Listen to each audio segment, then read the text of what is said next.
You are watching the Armchair GM Podcast. Welcome in to a live stream, hang out during the game. Should be a lot of fun. Hopefully get some people in here to get the conversation on the go. Make sure you let your friends know. Come in and hang out with us. Should be fun.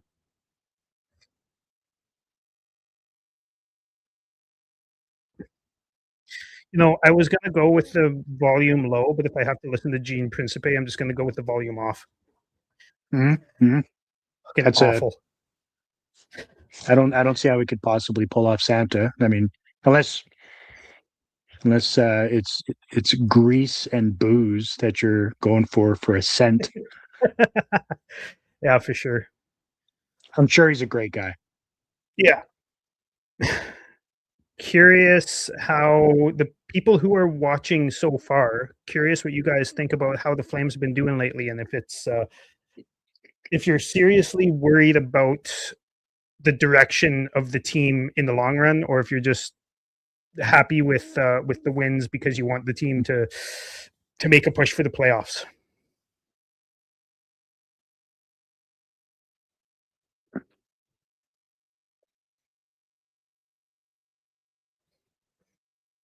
Can I answer?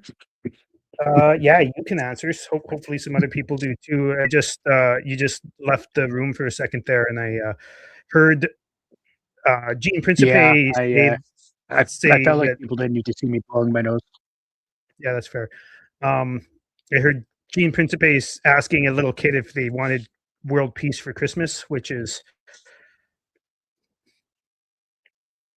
yeah. Holy smokes, up to 18 people. That's real quick. Welcome in, everyone. Make sure you pop some comments down there. Let us know how you're feeling about the Flames so far. Welcome, KQ. Been a little while since we did one of these. Nice to see you. I've been chatting with you lots on the Afterburner shows and whatnot. So nice to see you, man. Welcome in, Prince Torres. Hello, respective gentlemen. I don't know if I can say that because I don't know if I'm a gentleman, but you certainly are.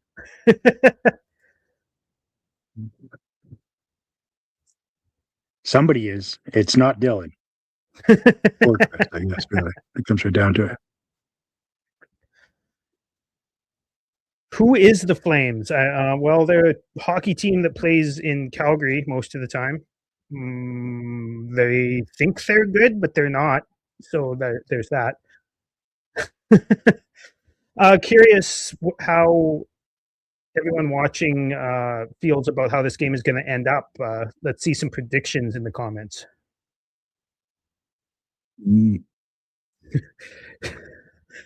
Should the Flames build a team of only right-handed defensemen?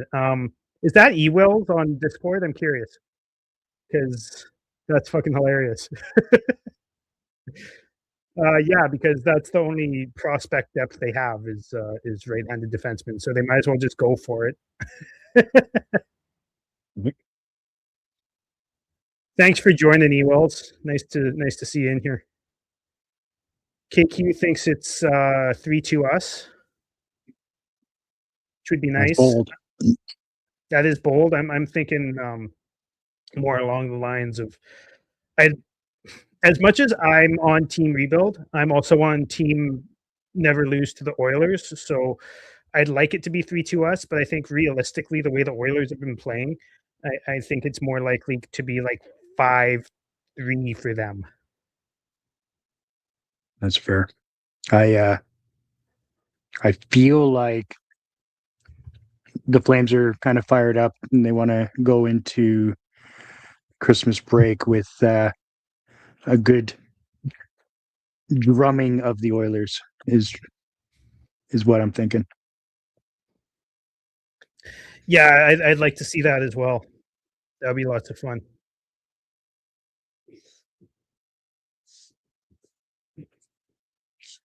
Awesome. Well, thanks for joining in between periods, at least, E-Wells. Thanks.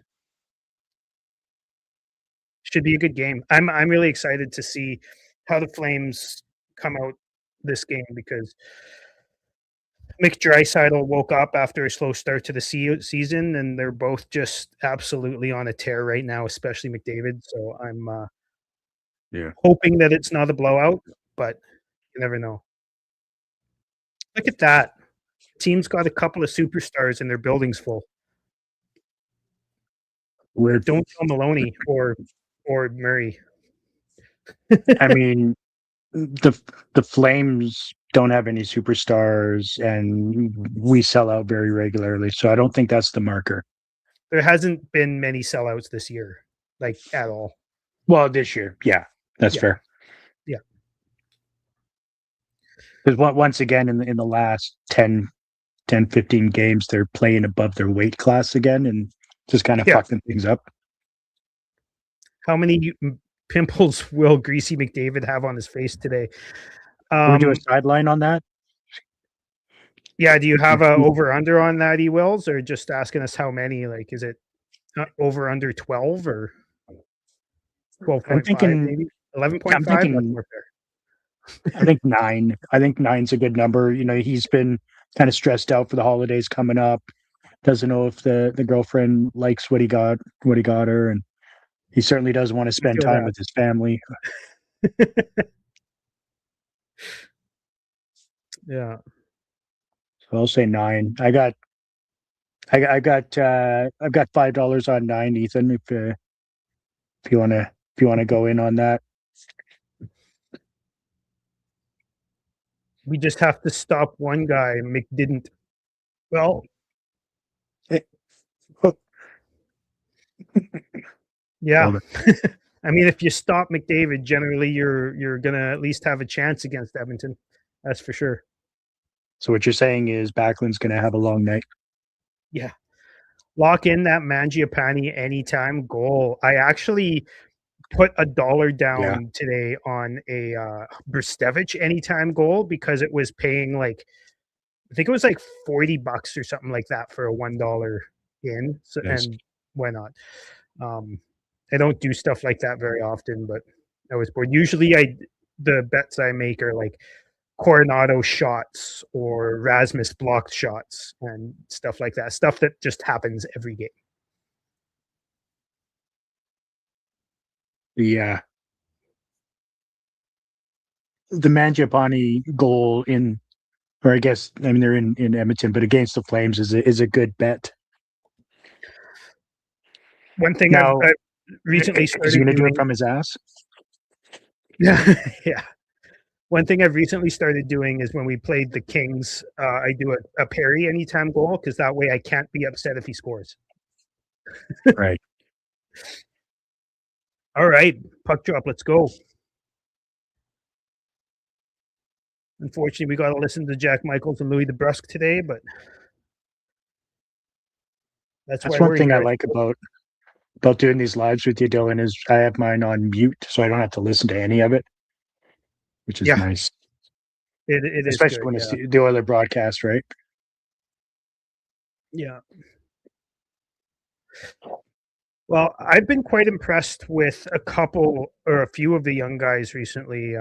Hunter Bristevich has been absolutely impressive. I don't know about you guys, but I'm really enjoying Hunter Bristevich. Not putting up points, but I think he's been more than pulling his weight when it comes to defense and also creating some good opportunities offensively, just with really clever blue line plays, whether it's walking across the blue line or stepping around a player and making a nice pass or something like that. Yeah, I agree. I think defensively he's been really good, but he's actually pretty creative back there too, which is nice. He has good vision of the ice. I think eventually him and Zane will be a pretty decent pairing. There'll be a lot of offense, and then obviously having somebody that can play defense at the back end will help that. You think there'll be a pairing? They're both right-handed? Yeah, I think they're going to make that switch. Oh, wow. Interesting.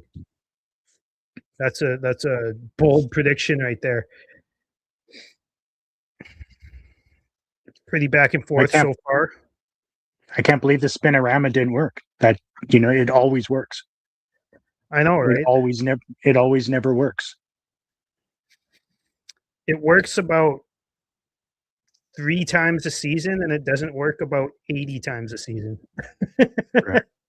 So it's not 60% of the time it works every time. No, it's like 2% of the time it works every time. Pretty sure my Niners are going up against the Bears next week. So then I'll allow the comment for now, but in about a week we'll have a different conversation.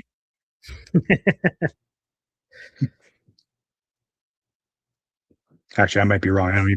I think we're playing the Bears. It'd be embarrassing if we weren't. Yeah. So I was super, like I was saying earlier, pumped on Brustevich, and also the way Zeri's been playing has been really good. I found he got 3 assists the other night, but other than that, not too many numbers, but just solid play. And you're seeing the Connor Zeri that you saw a couple years ago when he first came up, was playing with Pospisil and Kadri there, where he was carrying the puck around the offensive zone a lot. Well, transporting it to the offensive zone and then kind of carrying it around and protecting it and not losing it and making smart plays. It's been fun to see. Yeah. Yeah, I mean, it's nice to see some glimmers of hope and talent on what's going on here. Especially This from has the been pretty younger guys. bleak this year. Yeah. Yeah. Welcome in, Matt. Nice to see you. It's been a while. Welcome in, buddy. Go Flames. Hey, Matt, what's your prediction for tonight? Same with you, Tree.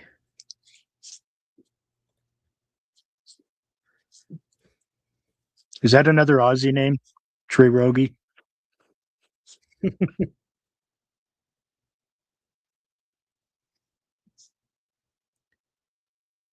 All right. Matt, also, we're doing a little side bet as well. If you want to get on how many pimples McDavid's going to have on his face today. Right now, I've got 9. I actually don't know if Ethan chimed in with a number, but we're doing $5. No, he did. See, I've got 11. man, you got 11. I have 11. Man, he's really stressed out today. 5 or or the winner. OT winner for Kadri. That'd be a lot of fun. It's like let's as light much it as up. most of us are on team rebuild, like I was saying earlier, it's just fun to beat the Oilers, and I would never want them to lose to the Oilers ever. Yeah. Yeah. It's funny when the last 2 seasons with them going to the final and people giving me shit because I'm not cheering for the Oilers. It's like it's literally the most hated rival my entire life. Yeah, I can't do that. Not doing that. I'm sorry, but national pride can be saved for the World Juniors and the Olympics. I don't Correct. care at all about Canadian teams winning. I've said this before, but I remember one day a couple years ago, I think it was Rasmus Anderson, Noah Hannafin, Johnny Gaudreau, Elias Lindholm, and Matthew Tkachuk noticed no Canadians on the ice. And Elias Pettersson, JT Miller, Philip Hronik, Quinn Hughes, and Brock Besser on the ice. 0 Canadians, and all they did was play "Oh Canada" because it was in Vancouver. It's like, what are we fucking doing here? And like, why are we cheering for a Canadian team if there's no Canadians on it? Like, who cares? Right. I mean, there's Canadians on it. That was just the starting lineup, right? Mm-hmm. Yeah. It would be disrespectful to the people sitting in the venue to play another one. Oh, And they're the ones 100%. But paying. it shouldn't be playing fucking any of them. Who cares? On Yeah. military night, or maybe on opening night, or on like opening playoff night or something like that, sure, but like not every day, in my opinion. Holy, Mister I hate Canada. All of a sudden, what the hell, dude? Been That's in the not West. at all Been in the West that's for too not at all long. what I meant. And you know it. So how about that 8-year deal for Trent Frederick? That's going well, hey? It's money well spent. Money Yeah. well spent. Yeah.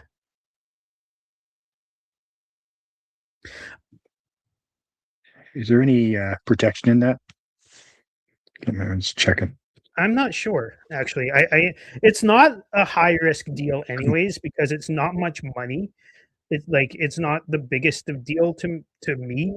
If I were an Oilers fan, I wouldn't be hating it as much as a lot of them are, just because it's such a low money deal. But it's also like, why are you? Oh, Nugent Yeah, Hopkins with the goal. yeah, there it is. Old Nuge, she's a stud. You know, Yeah, he's a stud every 11th game for sure. yeah. He seems to be really good when he's playing with some of those other guys who were drafted first or third overall. Mhm. 1-0 Who isn't Edmonton. really? Fucking too bad, but Wolf kind of coughed up that rebound. Let's see if he could have. Ah, that's fair. That's fair. That wasn't a terrible rebound. I mean, you It was probably off. want to have a defender that's going to pick up the people in front of the net. Mhm. I don't know. Like that's literally your only job there. Just go ahead and get those guys out of in front of the net. Do something other than gaze at the puck. Oh, 100%. Looks like So Trent Bouchard is has playing for the Flames there. Everyone right went first four cross-eyed for a years. minute. First 4 years of that contract for Trent Frederick is full no move clause, followed by a modified You see, to right. me, like, again, the money isn't a big deal on that, and as No. the cap rises for the next few years, whatever. But like, why are you committing to a third, fourth line player for 8 years Mhm. with with Yeah, a that's with no trade clause? It's yeah, mind especially with blowing. full Like, protection like that. Yeah, yeah, yeah, that's not kosher. that I mean, would how be long? like How long the did? Flames signing Johnny Beecher to a 8-year, $3 million deal with protection. It's I like, would, what are you doing? I would lose my shit. Yeah, I'd lose my mind. I mean, I lose my mind the fact that we have him like taking up a spot. He's yeah. a serviceable fourth liner, but we had those. First break, Oilers up 1-0. Not really all that surprised. Like I said, I always want the Flames to beat the Oilers, but not really holding out all that much hope for it this game, because the Oilers are on such a killer hot streak right now, and they're scoring a lot. And when that team scores a lot, it's hard for even regular season Connor Hellebuck to keep them Mhm. from scoring. Right? Yeah, yeah. I mean, for the Oilers right now, it's going to come down to goaltending, obviously. 100%. Trading for Zari. Zari goes down. I mean, it's like this fairy tale was written by a Flames fan, right? Yeah. Did you hear the rumor from today? Mm. Apparently, they're inquiring about 41-year-old retired Marc-Andre Fleury, Oh, yeah, I heard that who's been a it's backup for like 5 piquing his years. interest. Yeah. Yeah. Would I like? I think that he's a better option than Picard and Ingram. Yes, Agreed. but Like I'd be happy if they got him because I'm a Flames fan. But if I was an Oilers fan, I'd be like, "What are you guys doing? We need an actual starter, not this Tristan Jarry bullshit. He's not a good goalie, anyways. He had a good start to the season. That doesn't make him a good goalie. He's never really been that good. So I would, if I were an Oilers fan, I would be wanting the team to go after an actual starting goaltender. Use your assets, whatever assets you have, go after an actual fucking starter. But I'm happy they're not. Instead, they're going after 41-year-old Marc-Andre Fleury. Yeah, I mean they're pretty depleted in the picks area. I mean, Yeah. not I guess not super bad, but they don't have a first next year or a fourth and a fifth, and then year after they don't have a third and fourth. And Yeah. the other issue is their cap scenario, right? They only have 600,000 left on their on space there, so I mean that's going to be a difficult one to navigate to get an actual number one goaltender. Maybe they shouldn't have got Tristan Jarry. Just saying. I mean, maybe that would be a good starting point. But being a Flames fan, I fully supported that move. Oh, It me didn't too. make them better. It didn't make them worse. So it was. Oh, did you see that? It looked like Morgan Frost wanted to fucking take a shot there on his own net. He was like, "Oh, look, I got an opportunity," and looked up. Was like, "Oh, never mind," and turned around. Yeah. Thankfully, he thought better. I mean, Wolf would have saved it, right? Yeah. Right. Right. Well. Look who I come across again. Who did you come across again? Who did you come across?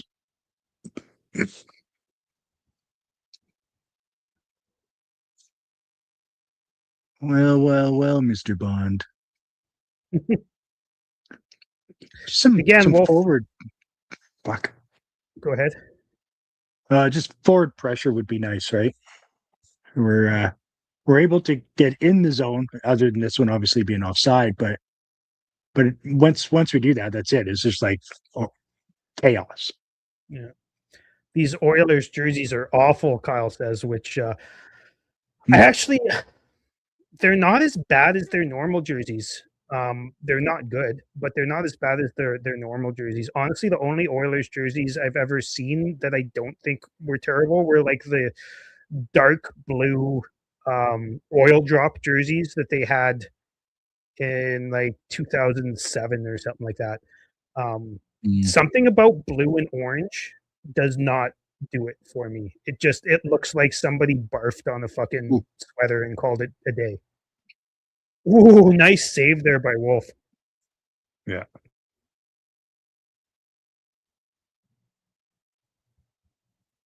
The original kit. I don't Uh, know, man. Blue and orange does not fucking go well at all for me.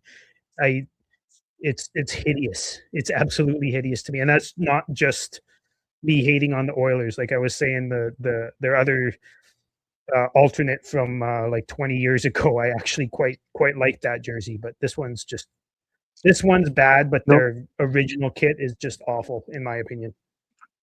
Nobody's taking color advice from you. You wear Crocs and socks, I think, right? Uh, well, ankle socks and Crocs. Jesus Christ! And you can at least pull off the calf high black like you're a German. I mean, at least pull that off. No grown man should be wearing ankle socks. I know. I totally agree with that statement.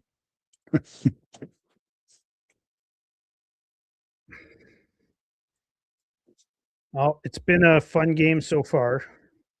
I think the Oilers are definitely getting the better of the Flames when it comes to opportunities, obviously, and goals right now, but they will break down defensively eventually because that's kind of what they do. Mhm.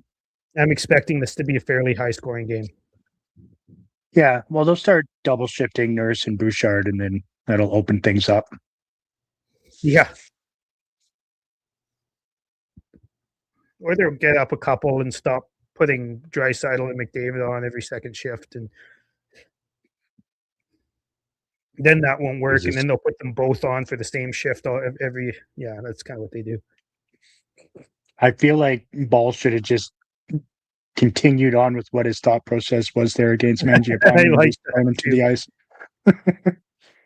That's exactly what I've always said about Mangiapane right there, though. He's always tried really hard, and I always respected his effort level, but he Yeah. never actually wins the puck battle. He needs help to do that. Chris is just having a fit over here. Yeah. Yeah. Right. I Yeah. I have always appreciated his effort for sure, but I've never found him to be particularly good. I mean, there's a reason why he's on his, it's his third team now in the last 3 years, Yeah. Where is Kachuk to cause a riot? right? He only does that when Lucic is around, so he hasn't caused many riots lately, actually. That's fair. I mean, he's on my IR list in fantasy, so but when Yeah. he comes back, I'm telling you, things are going to be looking good. When he comes back, he's going to pretty much just go play for the Olympics, get hurt, and then go back on IR until the end of the season, just like he did That's with the the Four spirit. Nations. Oh, yeah, yeah. Him and his brother got injured on that one. Yeah. Yeah. I'm, I mean, I'm okay with anybody starting a riot in this game, to be honest. Yeah, me too. Send Lomberg out there all the time. Well, yeah. Remember a few years Well, ago, like the least likely fight you would have ever thought happened in a Battle of Alberta? Let's see if you can remember who it was. Two guys you never would have thought would fight. was that the Monahan versus Ryan Nugent? Yeah. Yeah. Yeah. Got it. Yeah. And what a slap fest that was. What is slobber knocker or whatever? Yeah. It was I fun though. It's I nice thought to see they were guys gonna like that die. get engaged. It's really nice to see guys like Well, that get engaged, in my opinion. yeah. Yeah. Yeah, for sure. Oh no. And then there was the Oh Mike no. Smith Cam Yeah. Talbot fight, Albert. which Yeah. wasn't actually a good fight. If people will remember, it was actually pretty awful, but it was It was good that he very did one it. sided. Yeah. Go figure the guy that fight like tooled the or that has fought a couple times, tooled the guy who has never fought before. Go figure. Right. I think Mike fights people in his own locker room on a weekly basis, didn't he? He does, especially when James Neal is in his locker room, which is funny because James Neal was in his locker room in on the next team he was on too. That's right. I'm sure that made them both happy. Yes. All right. A little bit of pressure on never mind. Oilers are back in our zone. Are you Shots are deny 9-3 for Edmonton. Oh, okay. So I think 9-4. I'm ahead of you now. I'm ahead of you. My 9-4. my stream started to shit the bed, so I just restarted it and I'm at 8-12 right now. They're showing some Zach Hyman stats. yeah. Yeah, they just dropped the puck for me on that. Okay, yeah. So you're a little bit ahead of me. Tell They me when they almost drop dropped the the puck. puck.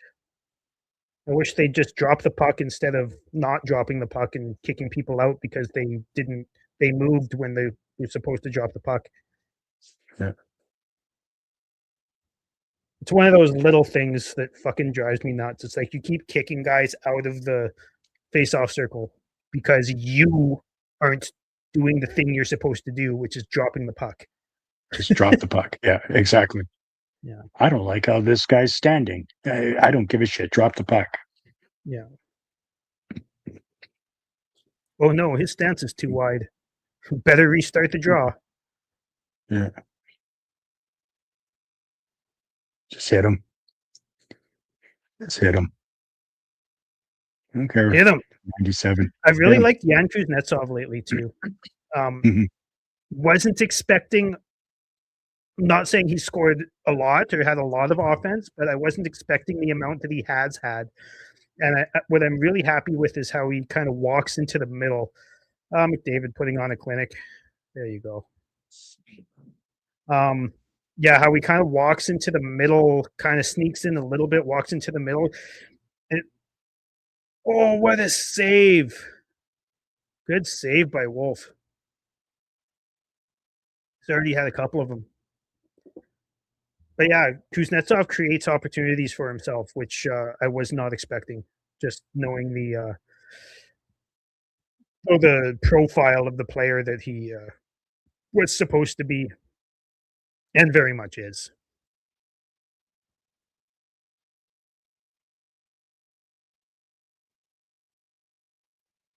Don't take their shit, Klapka. You can do it. Start that riot for us. Yeah, Klapka can start a riot too. Oh, there you go. Stink face.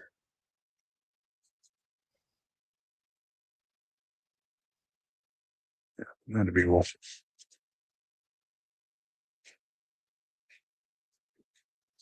I think we should take a drink every time they say big human being when they're talking about Klapka.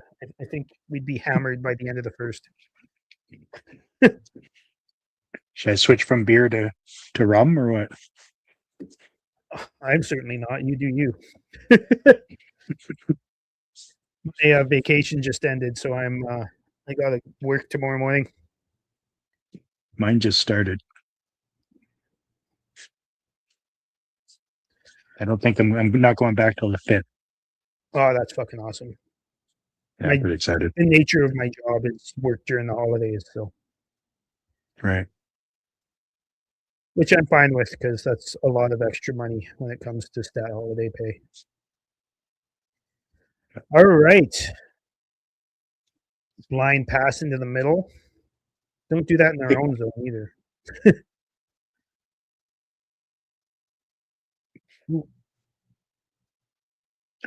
Oh yeah, Ekholm. Yeah, he hasn't been very good this year, but probably the best move anyone in Oilers management has made in the recent past Right. is getting Ekholm. Like when they first got him, I was worried because if they had one more Ekholm in the last 2 years, they'd probably have 2 cups, honestly. Yeah, and then they put all their eggs into the Bouchard basket and wonder why things are going awry. Is he So going to they're be on hitting up right Canada? the last Bouchard. Yeah. Like I see zero reason for him to be there. The thing is like I get if you needed a power play quarterback, but you got like Cale Makar. Why do you need Yeah, Bouchard? yeah, yeah. I've got other guys that I'll choose on as far as the power play goes over Bouchard. I mean, he would be a fine power play guy if they needed one, but the problem is you don't want him on the ice against like he's fine when he's not even fine. He's okay, I guess, when they're playing against bad teams, but like Mhm. they're playing against the best of the United States. I don't Exactly. want Bouchard on the Yeah. ice at all. No, there's no reason for him to be there. There it is. Weeks with the blister from the line, the blister, the rocket. It was a fluffer, but it went in, and that's all that matters. The Uyghur muffin. Oh, did that go off of the guy in front there? Did that go off Draisaitl? Hopefully, it'll be the only goal he's getting tonight.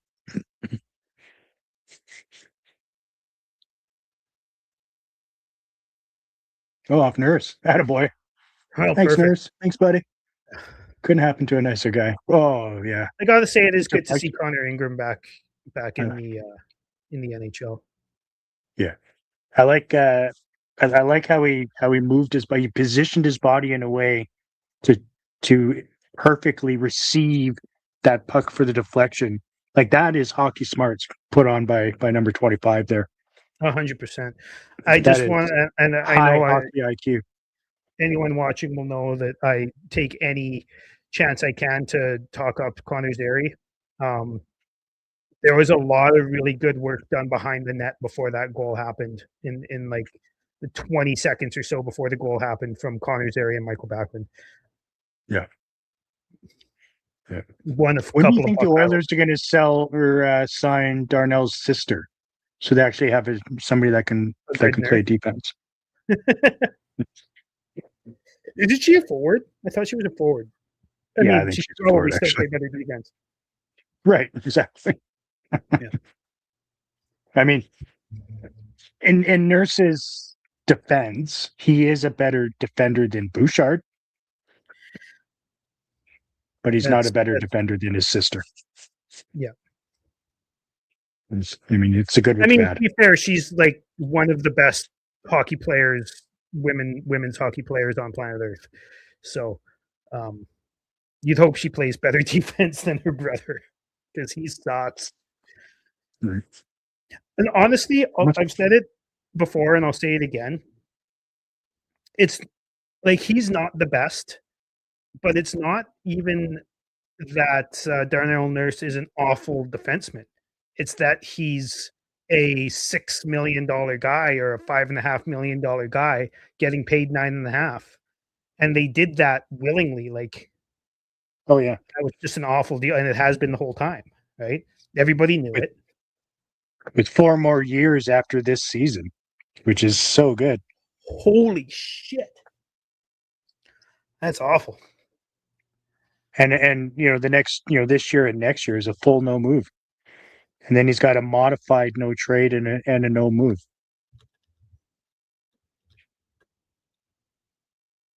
Craziness. Absolutely.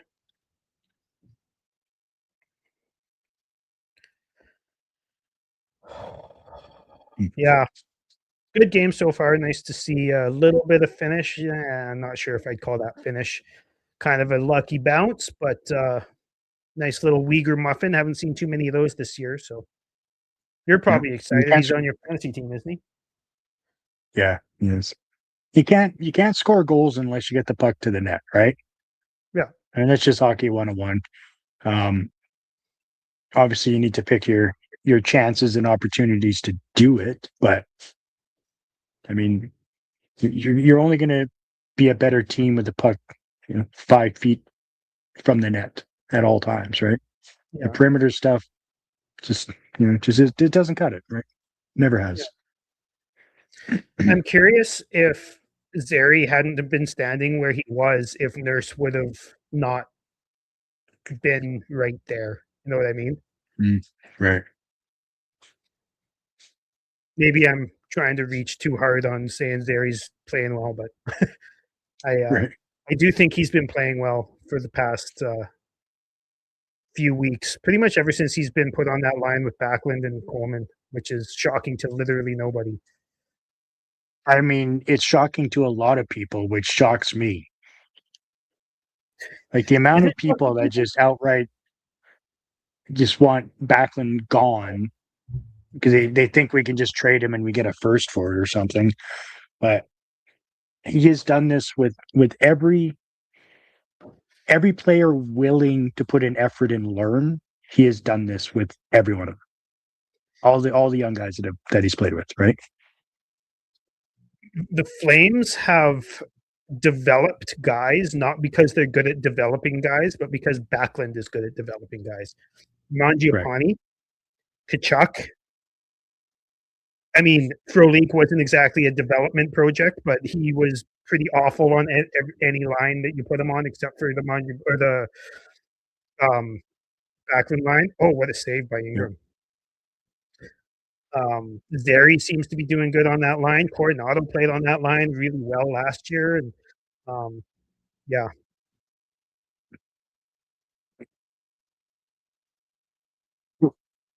Yeah, even Hanzik was looking pretty good with him Honda. and Coleman. What the And fuck was that? Like, exactly, that was the right move to put him on that line because he seemed. Ooh, that was close. Yeah, to put Hanzek on that line was exactly what we needed.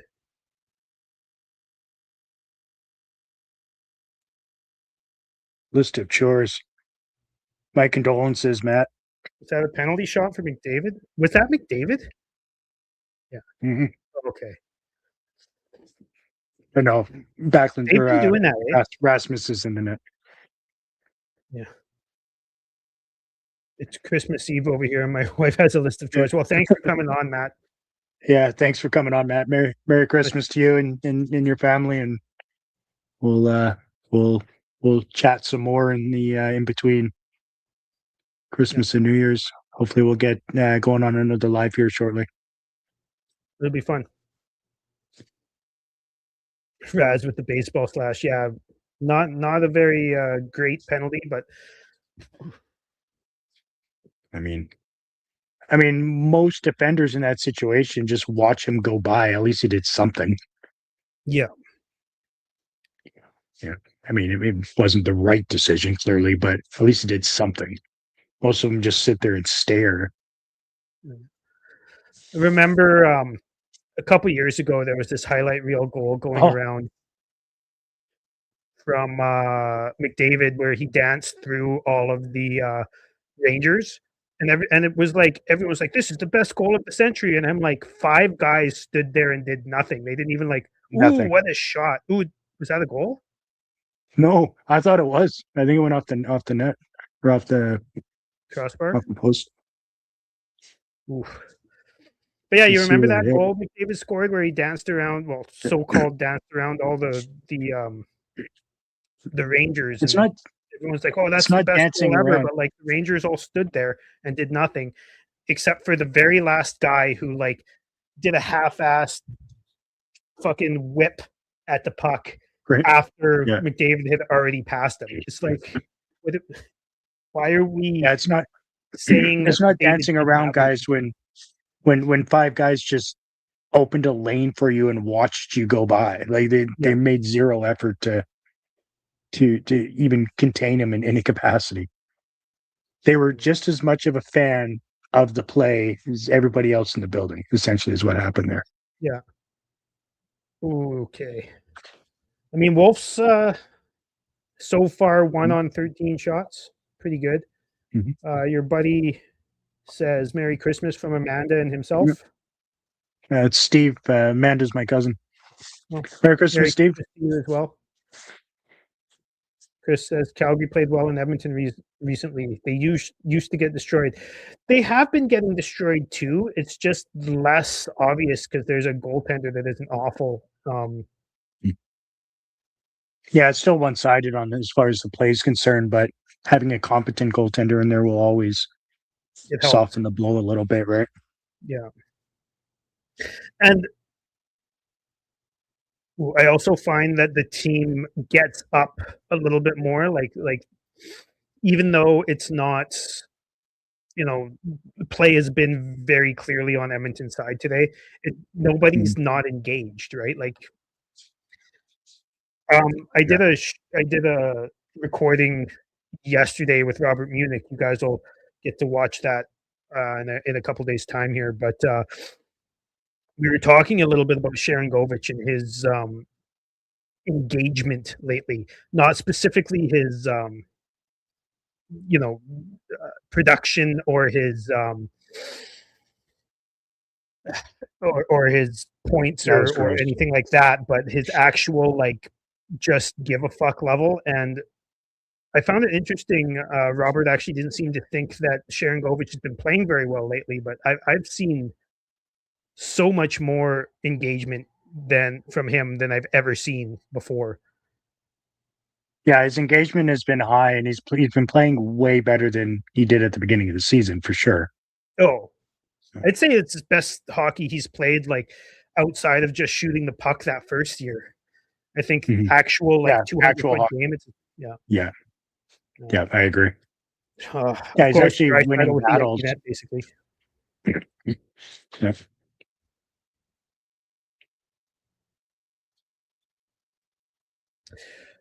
McDavid is flying tonight. Yeah, he is, Kyle. I'm curious about how you're feeling, Kyle, because I know yesterday you and I were having a conversation about how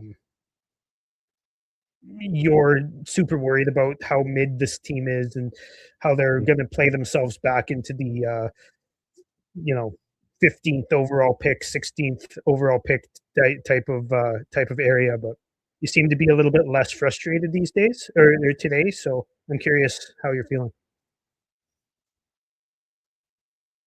He's off for the Christmas holidays. He's feeling great. What are elite players like? I wouldn't know. I know it's been a few years since the Flames have had any actual elite talent. This year, the closest thing we have to an elite player is probably Rasmus Anderson.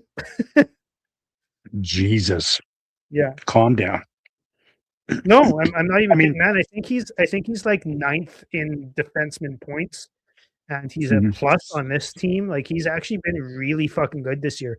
I really hope that the Flames are pragmatic about it and are a little bit proactive about some of the other guys, but specifically Anderson, that you have to get a good return on him this year, and I'm pretty sure they will. Yeah, I think they will too. I'm telling you, like he clearly loves the Flames and is trying to help out with with the return on said trade. That's all he's doing right now. He's just trying to up his stock, and we appreciate it. Well, I don't think he gives a fuck what we get in return. I think he gives a fuck what he gets on Right his on. next contract.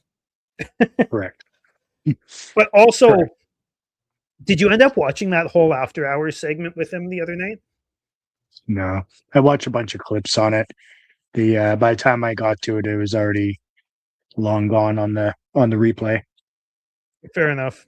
Yeah, I watched the entire thing on YouTube there, and I was like, it's really good to see that Rasmus has not been a distraction and that he's not distracted himself. He's been playing the best hockey of his career, in my opinion. But Yeah. one thing that really, really worried me, and I'm curious what you guys watching think about this, is how he was talking about after he got hit by that car. And you and I had talked about this quite a few times over the past couple of years, that that Mhm. might be one of the reasons why he wasn't playing so well, is kind of lingering effects. And it turns out that that's kind of true. I guess he was having like he said that every time he got hit, his head was spinning and like he had probably some sort of post concussion. He had probably had that's not his words, Right. and this isn't his words either, but probably some sort of PTSD, like those types of things is what it sounded like from what he was describing. Um, and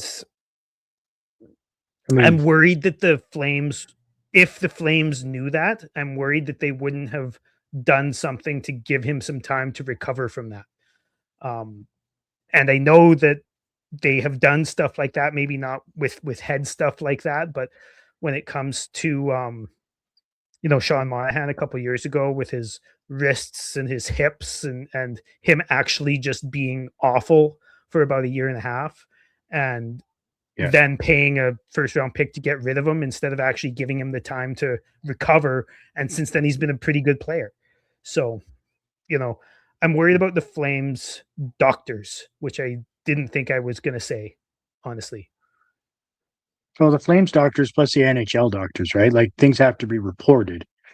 Yeah. So it's there. There's clearly something going on there. I would say.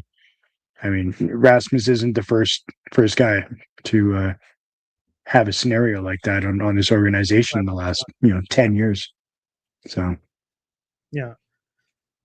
Um, no, not the worst period at all, Mr. Williams. I'll admit I yeah, thought that was overblown by me, by us, but we were right about the lingering effects. Oh yeah, of the car accident. Yeah, for sure. And like I never knew for sure, but it just was always something in the back of my head because like Chris and I had talked about it when it first happened. Like he started not playing well a little bit before the car accident, but then he started Mhm. playing even worse than that after the car accident, and that kind of Like kept happening for about 2 years after that. And mhm. turns out that's kind of, it seems like Mhm. that's what it was, because he's playing out of this world right now. And he says this is the first time he's actually not had those problems. He went to see therapists and whatnot to get rid of all that. You had to confront his fear of cars. Yeah. Backlund and Coleman are going to play 25 out of the next 40 minutes. You know what, Ethan? I'm going to tell you this. Backlund and Coleman are going to play as much as humanly possible against McDavid, and that's just how it's going to be. Anytime that Huska can get him out there against McDavid, Huska will, and I 100% advocate for that. 100%. Yeah. Backlund is one of the only people in the league that can somewhat contain McDavid, right? And obviously, Backlund and the Panthers. It's not a guarantee. Right. Fair. Yeah. Well, Backlund and Barkov. anything. What's the word? Anything.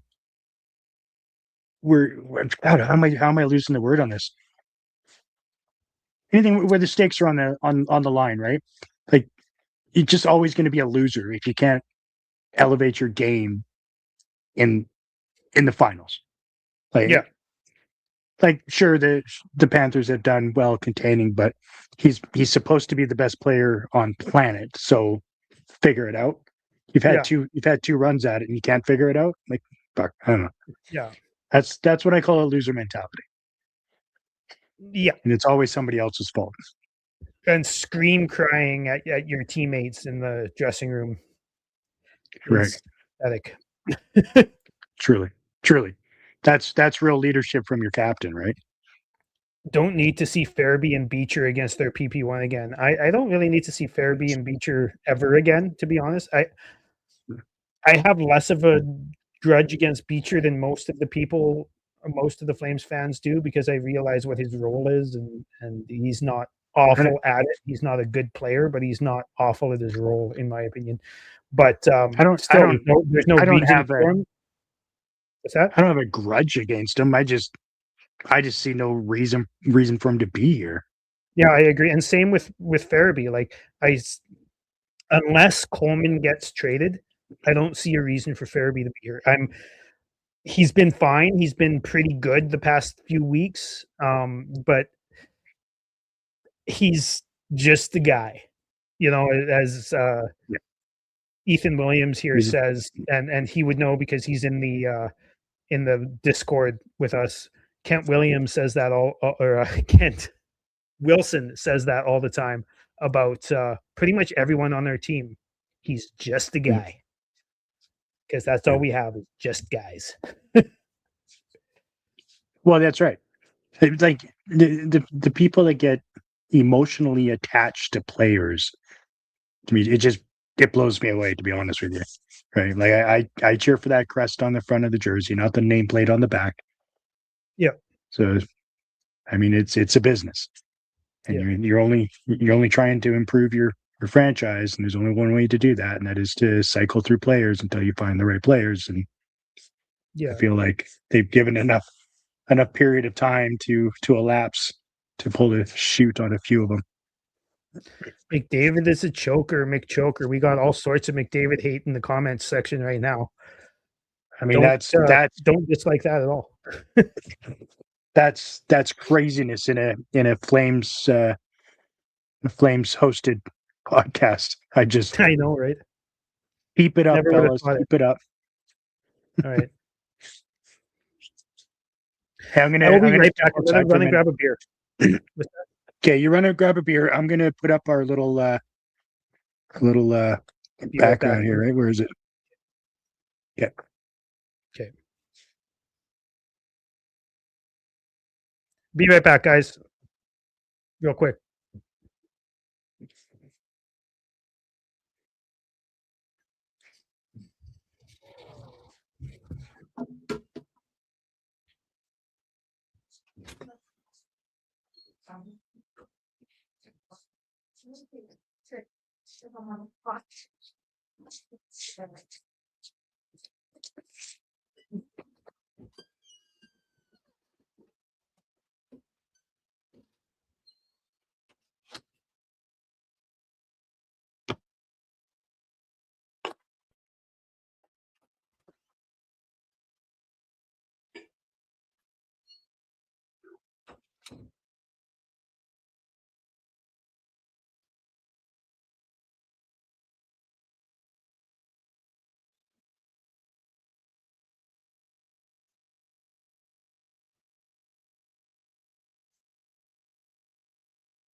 I'm back for now.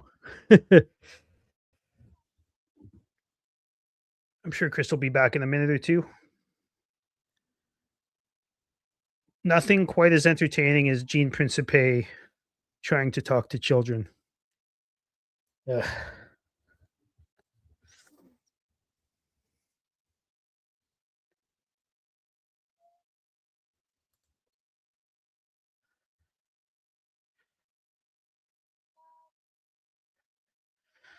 All right, guys, how are we feeling about our predictions from earlier? We still gonna be winning this game or what?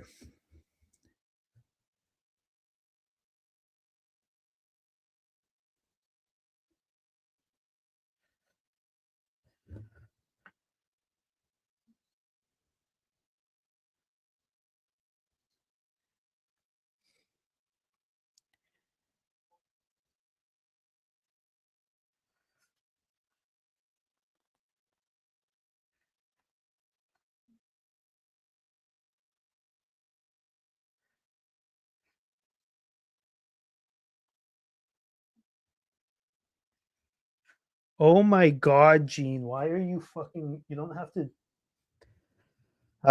have to treat children like they're stupid. Ugh, Gene Principe drives me nuts.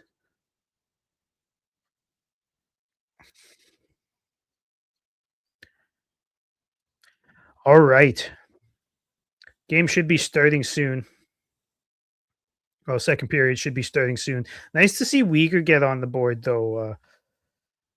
Hasn't been playing very well this year for the vast majority of the year.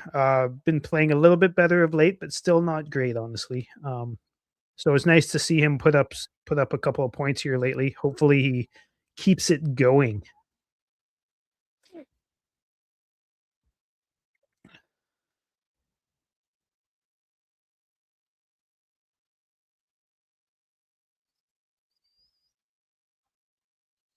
All right. Does anybody actually enjoy those Gene Principe intermissions, or like anything the guy ever says? Like he actually drives me crazy. He's just he just finished treating a bunch of children like they're stupid. You know, all he does is tell horrible jokes. I don't get it. I do not get it. How that guy's had a job for so long. I just can't understand.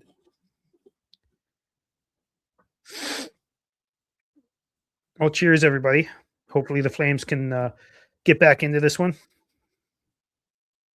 It'd be nice to see them get a few goals. Like I said earlier, personally, I'm on team rebuild, but team rebuild includes some wins, and wins against the Oilers are perfect. If there's any team you're going to win against, make it the Oilers.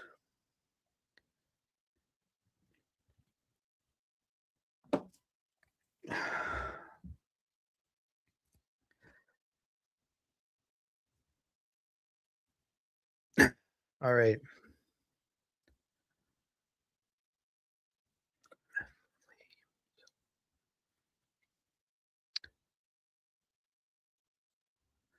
Who is your favorite Flame right now? I'm curious to see who everybody's favorite Flame on the team is right now. I feel like there's going to be lots of Wolf.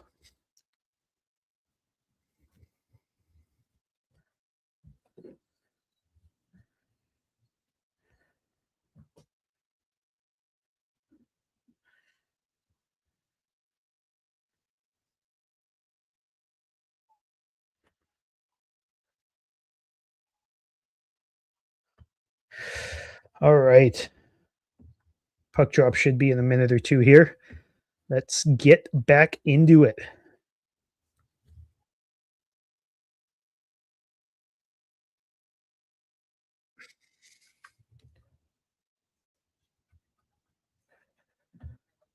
Ugh.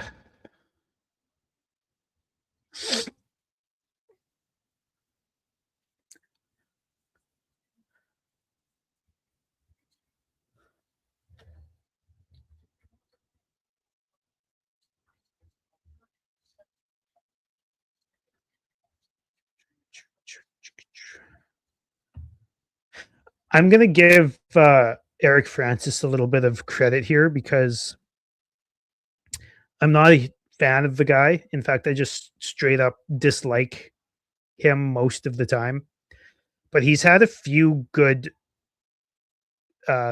hits this year. He really hit on the second Don Maloney interview. He really asked the questions the fans wanted to know, which he usually doesn't. He hasn't really done a whole bunch of criticizing of the Flames' good players this year, which he usually does. What was that? Oh yeah, the Rasmus Anderson interview from a couple days ago there on After Hours. Francis really nailed that. He I don't like giving Eric Francis a whole lot of credit, but the dude's been pretty good this year for once. All right, here we are for puck drop.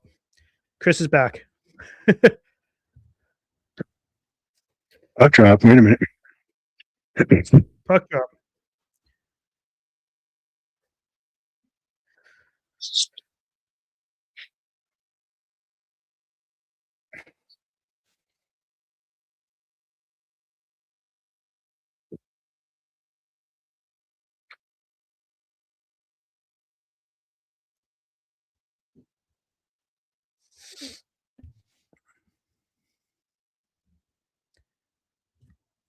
They're saying it's tough for them to see Kel Pickard sitting on the bench, but I don't know. It's not like he's much better than Ingram. Like they're both third string goaltenders.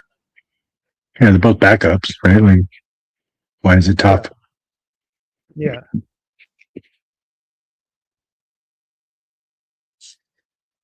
All right, let's do this. Puck drop right now for me. Probably still behind you, but Not by much.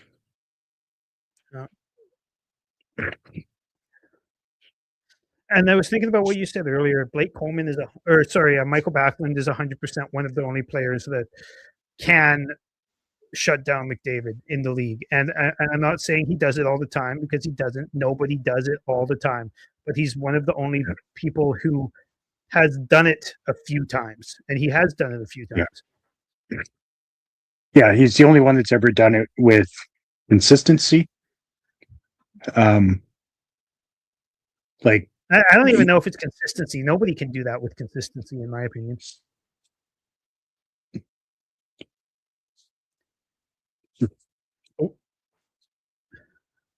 Anderson wanted that one. Yeah, he did. That was a nice setup too. Slow but nice. Looked like Bouchard out there. Calm down.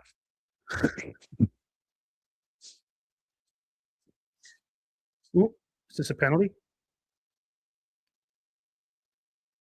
Yep. Coronado. Too bad. Fucking Matty. I think he's been better of late as well. He had a really rough first few weeks of the season there. In fact, it was downright awful, but he's been a lot better of late. Mm-hmm. He was one of the first ones to start pushing it on and changing his season. Yeah. Totally agree.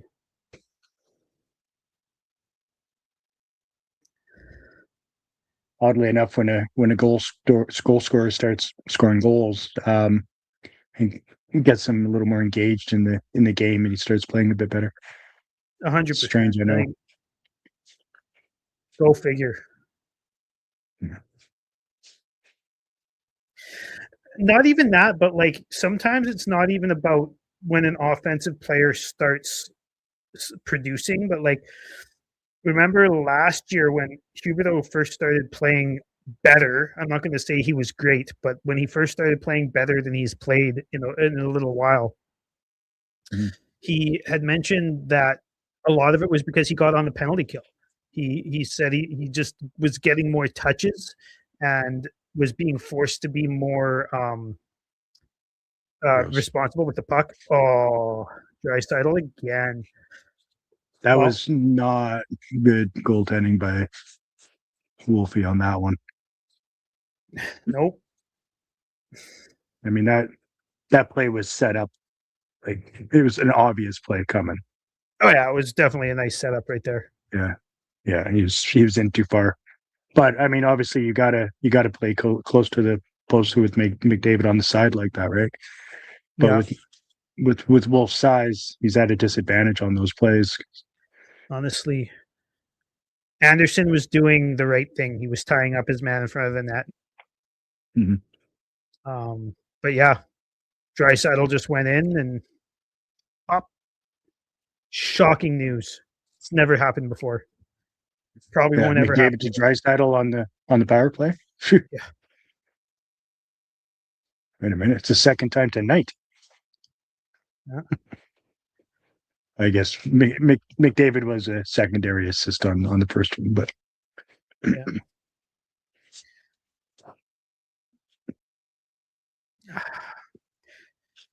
I mean, it's tough to see, but I think the toughest part of it is that our ownership group doesn't seem to think that you know top picks are a reality, top picks working are a reality, and we're sitting here watching again for like the 80th time in the last 4 seasons.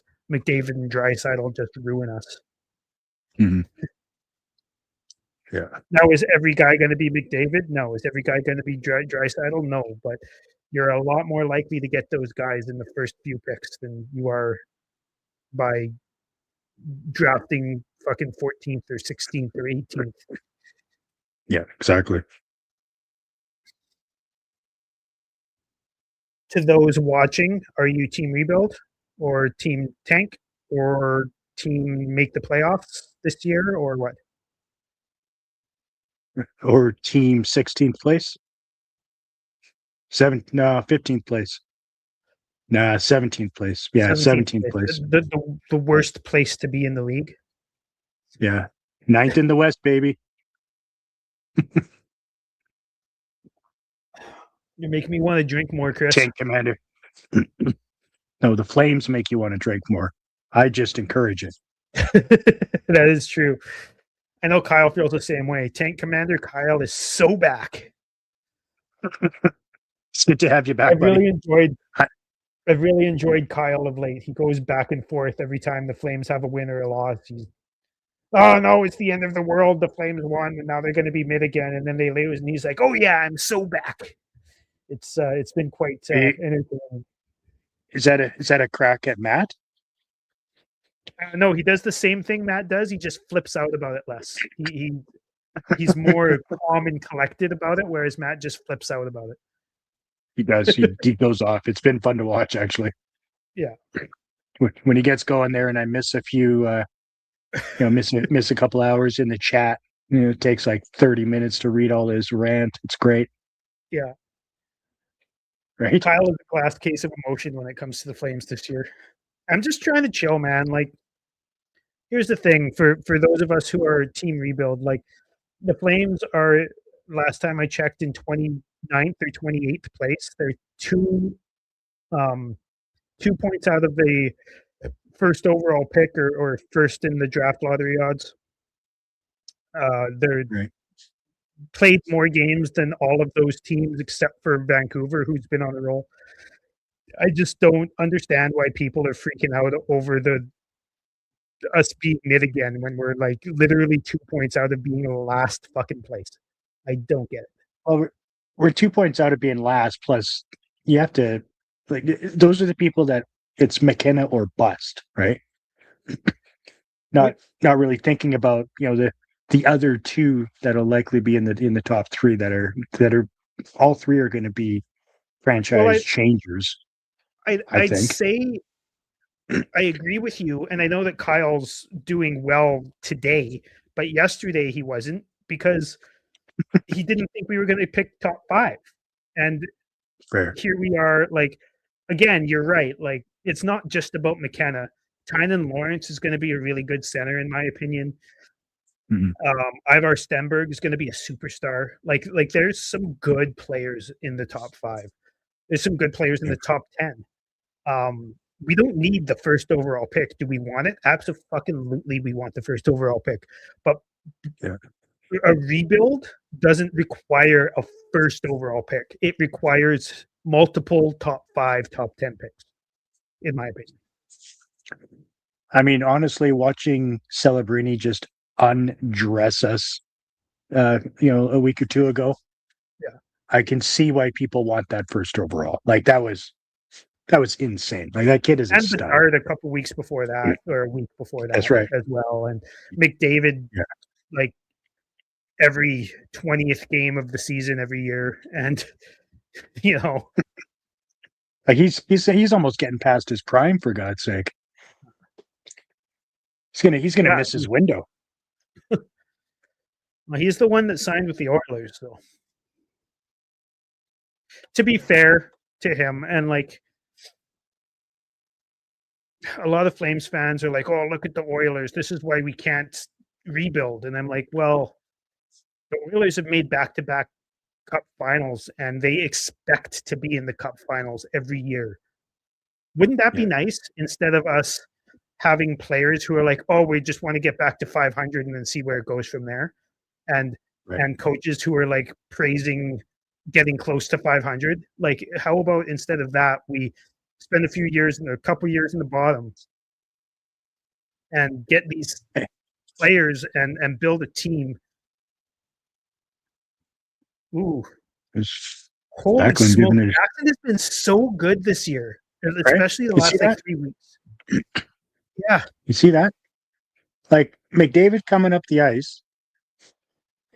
Obviously Ball played a big part in that too, but Backlund just riding him the whole time and it takes the puck away from him, along the boards.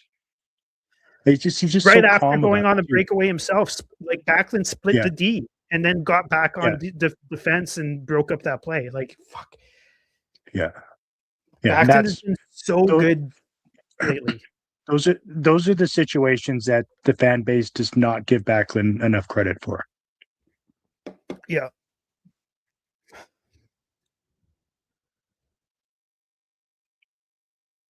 I've been really happy with Backlund. And the thing is he's apparently playing through a little bit of an injury. Like we were talking on the show the other day, he was shown sitting on the bench, wincing after blocking a shot, actually blocking one of our own shots. It went off his inner thigh, and I guess he was in the dressing room with his leg completely bandaged up. And he's you would never guess this guy has a leg injury. He's skating better than I think he's ever skated, like speed wise. He scored 4 goals after After that that, scenario too, right? yeah, Well, I guess 3, but because he did have one before it, but like give the man some credit. Give it where it's due. absolutely. Why is Zary in the box? I don't know. I'm still trying to see what is.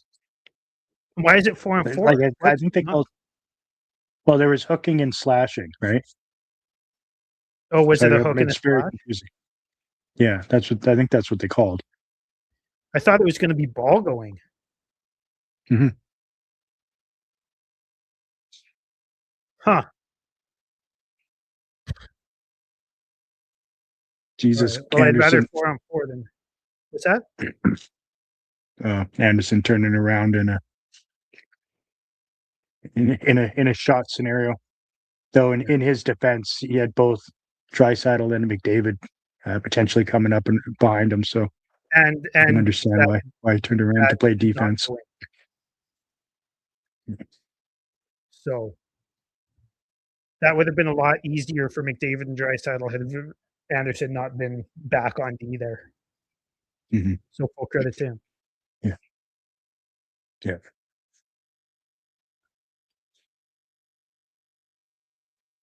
Yeah. And it worked out. I was expecting this to be a little bit of a higher scoring game, to be honest. So far, it very well could get there. Like, And honestly, you said Wolf on that last goal wasn't playing very well, or on that play wasn't like didn't play yeah. well on that play. But I think overall, even though he's down 3-1 and has 3 goals on 18 shots, he's made multiple really good saves.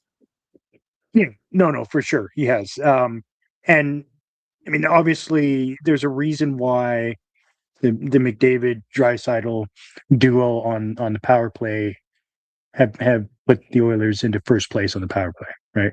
There's a reason for Yeah, that. I mean, absolutely. you can't really fault Wolf for it.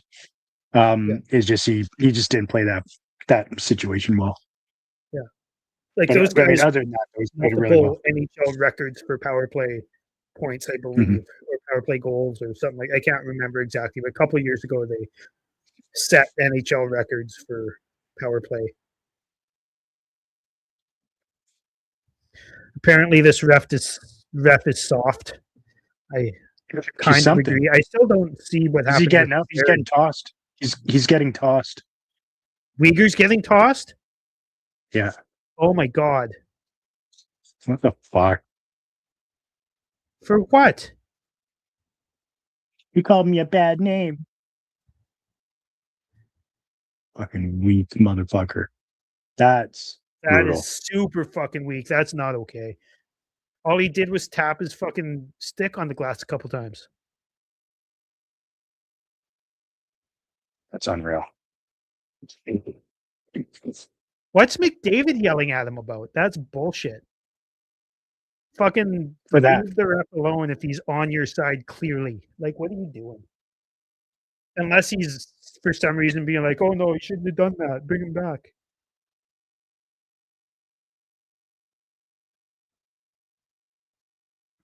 Unreal. Ah, it's funny. You Unreal. see that shot of Zary and Uyghur in the box too, and Zary looked at him like, "Don't do that," and then he did it again. He Yeah. looked at him again like, "What are you doing?" But still, that's weak for tapping the glass. Like, That's come on. I wonder what yeah, he said. that's really weak. That's I mean, he didn't incredibly say weak. much. He said fuck you after he was tossed. Yeah. NBA level Yeah, that was soft. I'm gonna go with yeah, that. that was LeBron. Soccer level soft. Like that that'll that'll forever be known as the LeBron. Yeah, Yeah, that was brutal. yeah. 4-on-3 power play.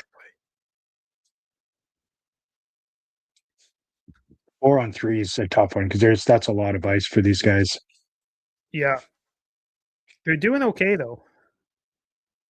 Yeah. They've only had one good opportunity and they missed. Jesus. Well done, Wolf. God, Nice that was save by terrifying. Wolf. Yeah, it is. That's awareness, I guess. But man, it was like a fraction of a second in time.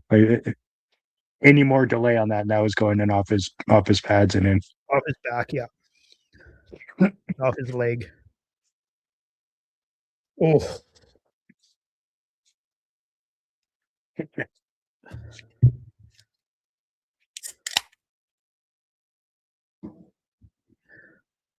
oh, oh.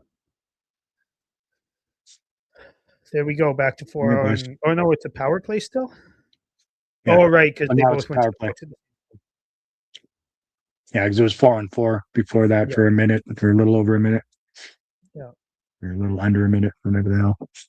If I could McDavid figure it out, man. McDavid, like they're up 3-1, and McDavid is on the ice for the entirety of the power play.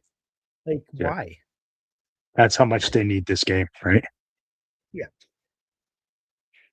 In in December.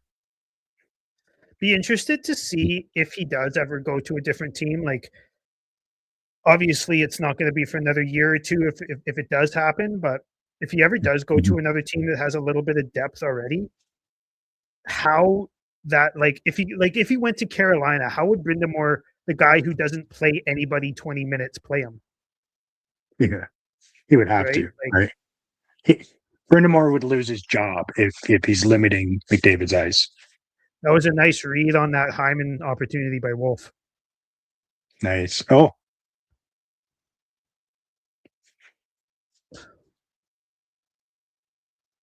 I had to quickly count white jerseys there. I didn't think they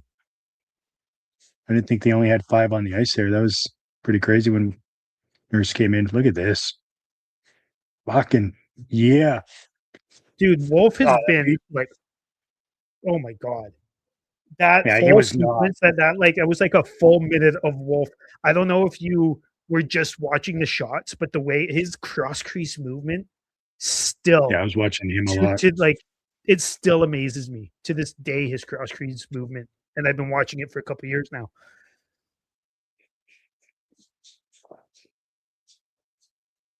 And gets Beauty. back up, across the crease again, gets back up across the crease again. Like amazing.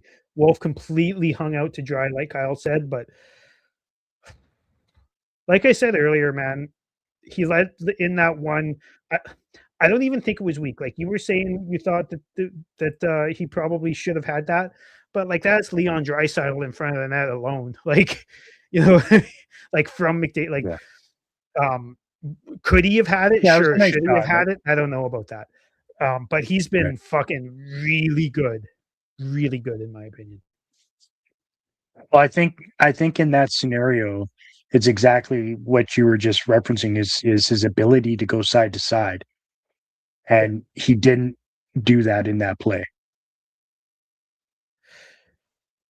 He didn't, but Draisaitl was also in the middle, not on the other side, right? And he Yeah, was in the he was middle. yeah. I mean, yeah, roughly in the middle. He was definitely more to Wolf's left, but I mean not by a ton. But he's also Yeah. his handedness of his stick. Wolf should have been over further for sure. But like, I don't know. I have a tough time blaming Wolf on that one. Like I said, could he Yeah, have had it? like Yes. Should he have had it? No. yeah, like I keep saying, I'm not blaming him for it. I'm just saying that Yeah. that Wolf in peak form on that play would have saved it. Answer? Possibly. I don't know. Maybe. Maybe. Possibly. The if we ever gave Wolf a good team to play on, I don't know that he would be as good, to be honest with you, Kyle, because he thrives on that type of situation that just happened, in my opinion. When he's kind of struggled a little bit so far this season on the early goals where it's just kind of nothing burger stuff that I find Wolf really thrives on getting hung out to dry, and he does so well, and that's really what got us into the predicament last year, and this team thinking that they were better than they are. Okay, I'm gonna watch this fight and then I'm gonna answer that. Yeah. Mhm. Come on, ball. Fucking And it's don't. Frederick too. Nice. Come on, baller, get Nice. this guy. I love the takedown. The I was takedown not was great. expecting the WWE style hip toss there. Like that. He should have. He should have picked him So up and yeah, I mean Frederick's a big man too. I think he's like 6'4" or something. But if we had Wolf against Edmonton in 22, do we advance? I don't think we advance because they absolutely ruined us that whole series. Like even the game we won, what was that like? Fucking 9-6 or something like that. Like you don't yeah. play like that against Edmonton and win. You just fucking don't. And the Flames played like that against Edmonton the whole time. Markstrom's glove side was exposed hardcore, really Exposed. badly. Yeah. Um, but so I think that we probably win another game or two. Maybe it went 6 or 7 games. I'm not sure if we win though. That being said, Markstrom also thrives on generally thrives on being left out to dry. Markstrom sucks when he gets 4 shots a period because 2 of them go in, but he tends to do a lot better when he gets hung out to dry. So it's hard to say there, honestly. Good question though, really good question. Yeah. Here's a question for you guys. As much as I enjoyed that fight, Kevin Ball being out when Mackenzie Weegar has been ejected, not a fan of that, especially taking the 4th liner off. Right. Yeah, the trade up isn't great, obviously, but I mean, good on him for taking it though. I mean, truly. That But yeah, leaves 5 minutes away with your pairing from Anderson is not a great way to yeah, go midway through the second. and it's what is it? Kuznetsov, Anderson, Mm. Hanley, Hanley, and Brustevich. Stevich. Yeah, I guess we'll get to see what Brustevich has. Hopefully, that's right. Yeah, he's going to get an extra good two shifts for opportunity. sure. Sink or swim, boys. Oh, look at that.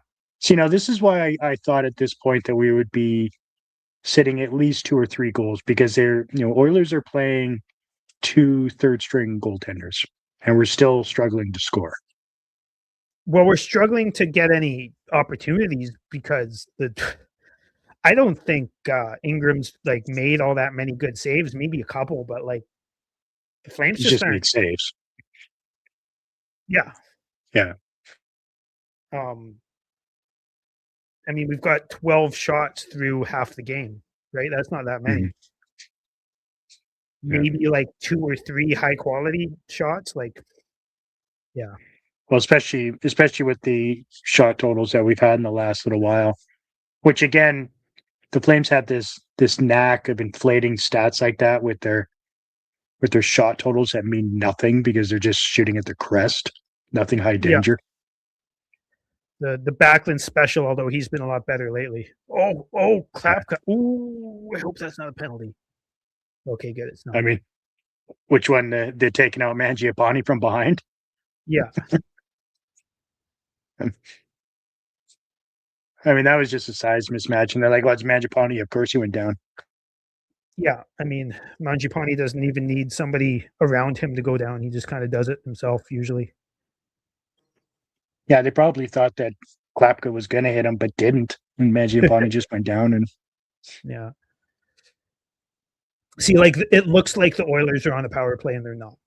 This is Mhm. what happens when you have like should Nugent Hopkins have been the first overall pick? No. Is he a really good player? Yes. And he's like the 6th or 7th best player on that team.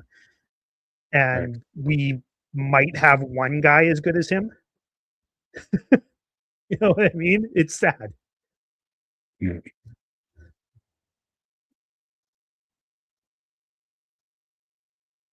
Oh, Wolf just completely horizontal and sideways. Wish we could call it more forwards, but Kuzi and Brustevich have been good. Yeah. Um, Kuz, I almost just said Kuzmenko. Kuznetsov and Brustevich have been both very, very good. The Mm. analytics crowd haven't been that high on Kuznetsov, but I have. I've really liked Kuznetsov since he's been called up pretty much every game. I'd say maybe 1 or 2 games he hasn't been very good, and Brustevich I think has been good. Like I can't even think of a play he's made that has been bad. Right. Yeah, he's definitely passing the eye test for sure. I mean, I get the analytic portion of things, but I mean, Oh, it's what four assists for McDavid. That's not bad, eh? 4 assists for McDavid.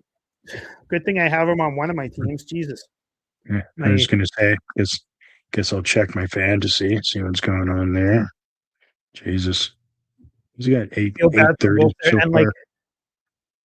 if you were Joel Hanley on that play, how would you have played that differently? Because to me, that's I mean, he's trying to block the pass. He doesn't Mhm. successfully do it, but like, what are you supposed to do there? Like, Well, I mean, s- not that right because he didn't probably glide; shouldn't he have just so stopped. probably should have kept skating backwards. But if he did keep Yeah, skating backwards, he would have skated into Wolf, whatever. Yeah. Well, I think right? in that situation, he has to go head first and be a man. Attack one of them and give Wolf a guy to challenge instead of not being sure what to do. Yeah, exactly. That's fair. That's fair. Another two. What is happening here, guys? Guys, let's not do this. Just a Yeah. 2-on-1 every other fucking play. Yeah. Yeah. It's 2022 all over again. I mean, I understand that Uyghur's a key component to the team, but we can't be falling apart because he's not on the ice or on the bench. We were falling apart before he left the ice, Chris. Florida. Not to this degree, though, right? We're falling apart on the power play against the number one power play in the league. So that makes sense. One of them for sure. But yeah, I don't know. We haven't looked good for more than fucking 20 seconds at a time in this game, man. Sure. Yeah. No, I agree. Yeah, these guys are already in Christmas mode, right? There's no real cohesion, that's for sure. Yeah. Worst game of the year? I don't think so, actually. During that 8-2 stretch at the beginning of the year, there were a couple of fucking doozies, man. Yeah. Like hard to watch games. Well, yeah, This is and not at the good. Don't get time, me if you wrong. remember, Cooley was almost playing out of his mind, right? Yeah. Like he was playing way above his ability for a while, which is great. Hello, Mike. Welcome in. What up? Who is it? Oh, it's Mike. Oh, So now that we're just over halfway through this game and it's 4-1, what is the what's the final score going to be, everybody? Let us know in the comments. I don't know. Kyle's right. Getting out talented. Oh, but it's just fantasy hockey. You know, just getting first and third overall picks. Just fantasy hockey. That doesn't actually happen. It can't happen. No team has ever done it. Oh, wait a minute. Are you sure every team has done it that has won the cup in the last 15 years? Except for the Golden Knights. Yes. 20 years. That was obviously a different scenario when they were drafting, cherry picking players and taking others and receiving. Like, how many first overalls did they or first round picks did they end up after that draft? That was obscene. Did they change some rules after that? Rightfully so. After what? Sorry. Oh, after Edmonton. After Vegas, the entry draft. Oh yeah, they changed the rules for the entry draft for sure after Vegas. Yeah. And that's why. Actually, I'm not even sure if they changed rules. I think managers just got smarter. They just realized what Vegas did and didn't trade picks to keep their players, basically. Right. For Seattle. Which is good because we would have done that. But anyways. What did happen is, even though Edmonton got all those first overall picks, they waited until New York got multiple or won the lottery a couple times before they changed that rule. Mm-hmm. So, well, and it also comes to Edmonton, they were drafting forwards and forward at number one, forward, and everybody in the league and all the fan bases for all the teams are saying, if the Oilers could just get themselves some defense and a goaltender, look out, forward and a forward and a forward. And I can't believe that didn't work. Yeah. I'm blown away by that winning formula. Said nobody ever. Idiots.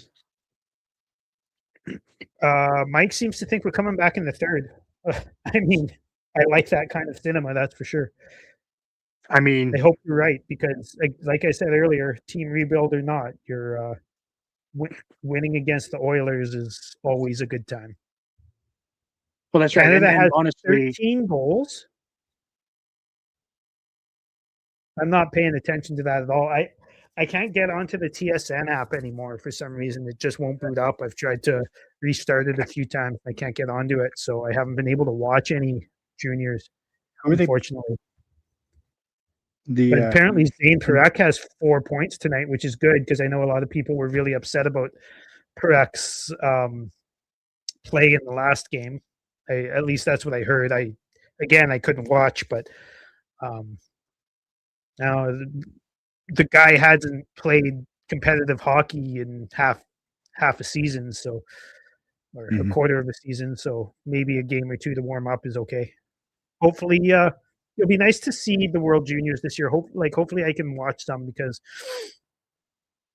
Reshny seems to be getting lots of deployment, some really good power play deployment, and some decent 5-on-5 deployment.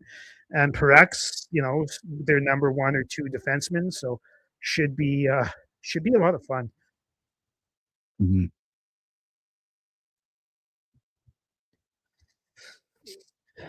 Be nice to see the Flames score a goal here before the end of the period. Who is who's Canada playing right now? Because it's I'm obviously not. not in the actual tournament. No, it's not. Kyle, who are they playing right now? 13 Like, nothing. I I feel want to like say something like I think it's like Kazakhstan or something. Slovakia. Yeah, Yeah. Slovakia, I think, right? Denmark. Denmark. Okay. God damn it. God. The the great Ruback name being the Dane is not happy with that. But go Canada. Yes. Oh, Go Canada. Go. Bouchard is in the game. I wasn't sure that he's in the game. Oh yeah, Sure. he's taken a couple of shots. Is he? Well, Oh yeah, good for him. Good for that's his him. job. He takes shots. I guess.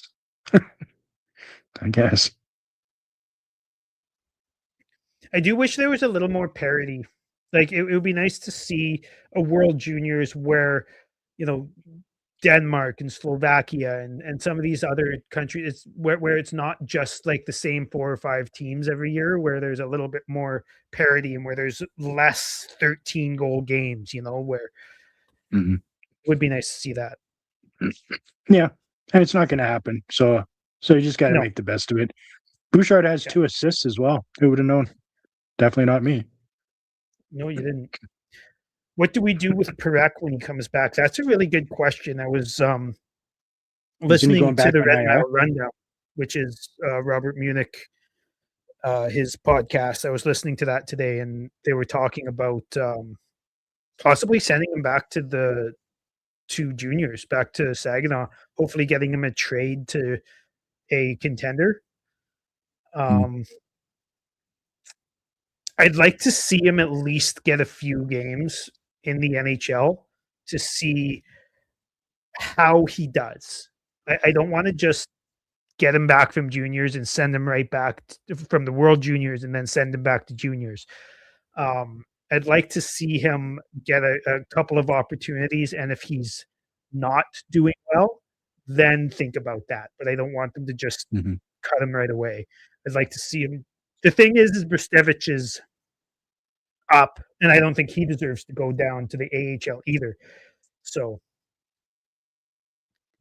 AHL conditioning stint, I guess. I think that is in the cards actually. Yeah. I do think so. Yeah, if you can put Parak in the AHL for a conditioning stint, you do that all day long, and you give them as many minutes as you can in the AHL. Let him warm up and against men, and then come up to the NHL for a few games to see if he can cut it. That's my opinion. The NHL rules are hilarious, right? Let's send him to the A for a conditioning stint after he just finished the World Junior Championship tournament. Yeah,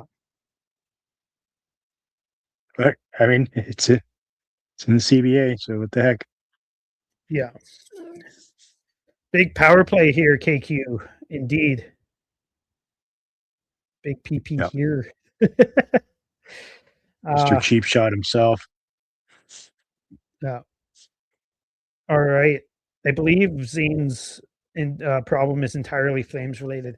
I don't think it's entirely Flames related. I don't think he was ready to start the season. I think that he's a little bit too nonchalant, which is a good quality when you're a veteran, but I don't think it's a super good quality when you're a youngster. I think you gotta. I I don't want to say he wasn't trying because he was. He was trying very hard, actually. I thought, but maybe it's just the way he plays too. he doesn't seem like he's all in all the time. Um, Right. his skating, like side to side and crossovers and stuff like that, are elite, but his skating speed wise is not NHL level. No, so he needs And to I put think more that was effort his into the biggest play. issue. What's that? Yeah, he needs to put more effort into the play because of that, right? Yeah, He does float a lot, I so wouldn't far. call I it mean, floating. yeah. I mean, you can put whatever label you want on it, but it's, in my opinion, it's absolutely floating. It's Um, not but James Neal that'll level floating. It's like sure. yeah. It's different because it's at the blue line, and Ooh, how'd that but not like go in? if he's going around behind their net, um, it would take a bit before he would recognize he needs to get back, to his assignment, right? Which was Mm, weird. yeah. I don't think it took him much to realize it. I think that his speed kept him from doing it. And I noticed him trying really hard on the back check a lot, but I noticed him not getting there almost just as many times. He'd Mhm. try to get there, but couldn't. Actually, been a pretty decent power play, been a few pretty good opportunities. Yeah, I've had a couple of decent shots, but as soon as the puck goes in,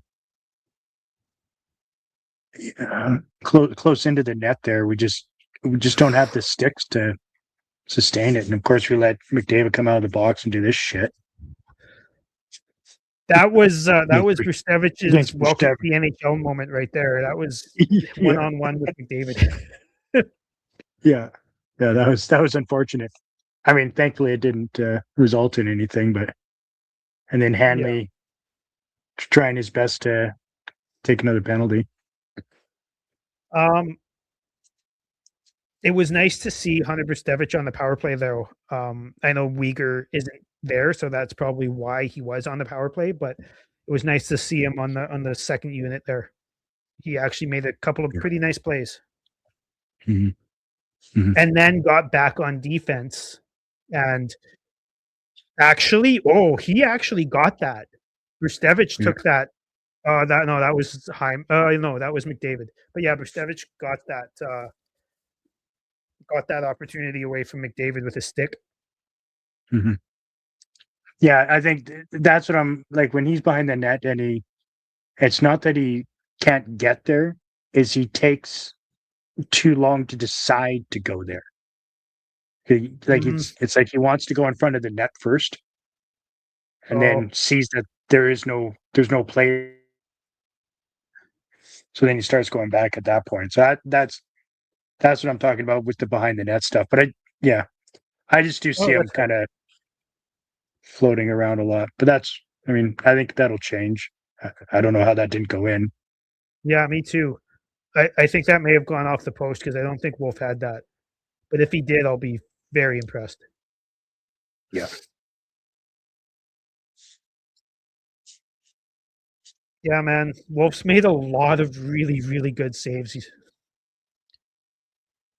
Drysdale at the hash mark is about as predictable as Ovechkin in the other circle. Like, figure it out. Yeah, and it goes in just as much, not more, even though it's that predictable. Yeah.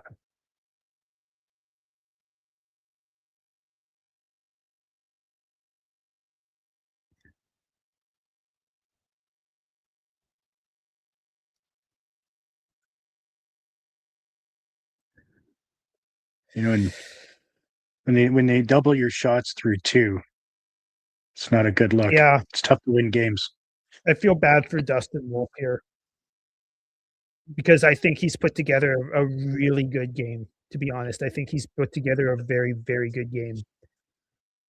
Yeah. And Yeah, all things considered, it's certainly not like his issue that like we're Kyle said down earlier, I'll 4-1. find it. Like Kyle said earlier,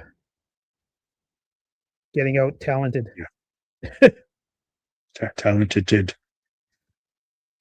Yeah. Yeah. I think the Flames are lucky this isn't 7-1.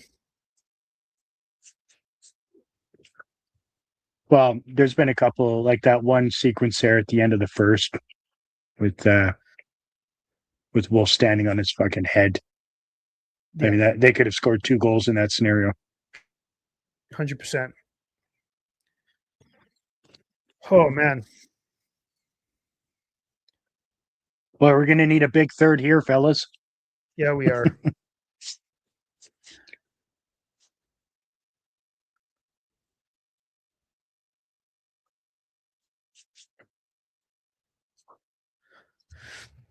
Positive energy only. Okay, Mike. Um, Ryan Lomberg's going to score 2 goals, Hmm? and Johnny Beecher's going to score 2 more, and the Oilers aren't going to Simmer score down. any. Simmer down. Shut up, Chris. Positive energy only. No realism allowed. Farabee with the third period hat trick. Boom, ties it up. I have a question. You know how people um, think about saying the word shutout? Yeah. Not allowed to say it if this guy's got 0 goals against, otherwise it's going to be a goal or whatever. Do you guys feel like it's the same for hat trick? Like if a guy's got 2 goals through 2 periods, do you not say hat trick until the end of the game or until the guy score a goal? Mm, I mean, it's likely, but I'm still going to say it.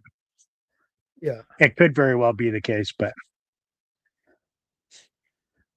I don't really believe look, in the shutout one either, but I still don't say it publicly. But you're you're a non-believer, Dylan.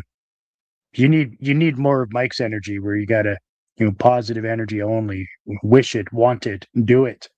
Right? wish it Can't just you can't you can't just you can't just be like, I don't believe in this thing that has existed my entire life. Even before then, come on, it's a thing.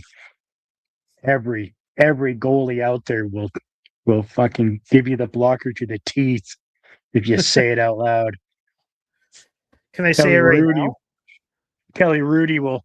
I mean, you can say whatever you want. It's fucking 4-1.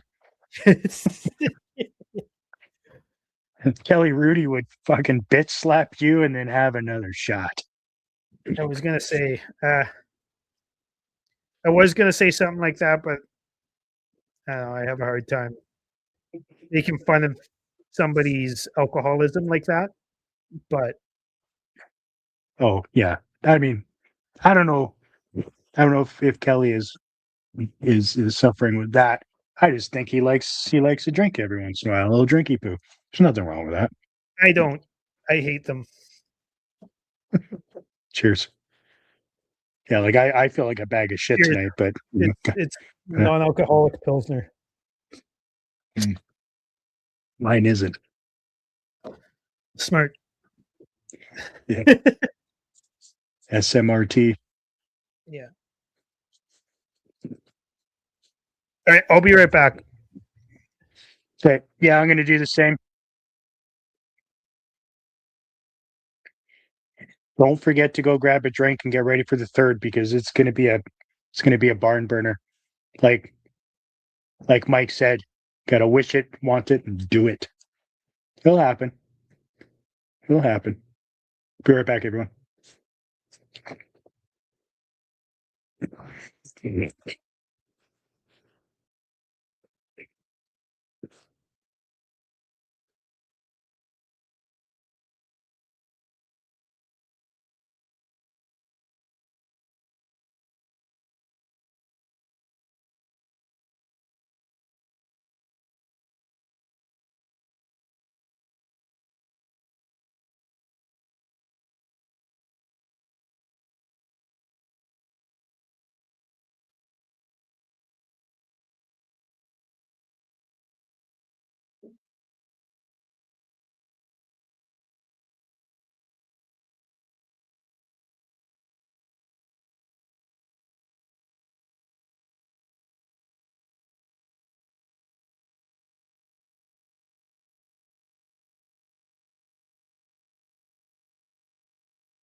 I am back.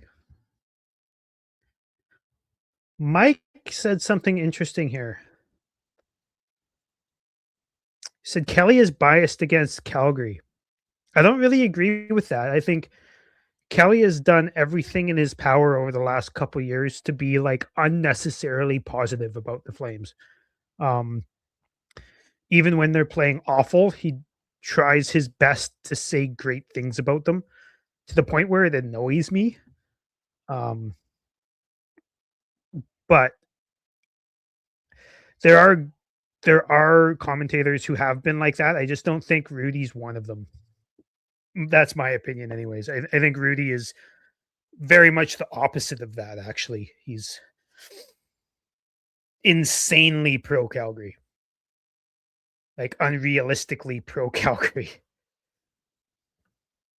I also think he's paid to do that.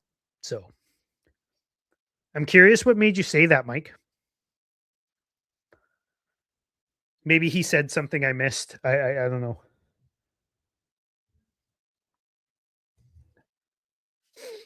Hopefully they get back into the game real soon.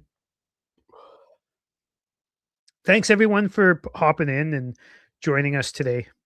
Uh, make sure you head to our YouTube channel and like and subscribe and all that good stuff. Try not to be annoying with plugging that type of stuff too often, but if you want to hit us up on Spotify or Apple or Amazon or any of that stuff, we're on all of those mediums as well. So feel free.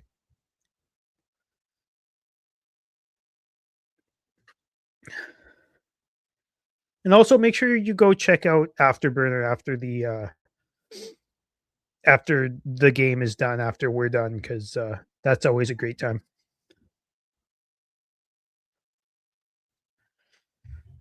I didn't know you were a ref, minor leaguer ref, like a kids league or like what league? I get because I know you're a gym teacher now, so kind of a natural progression, I guess. But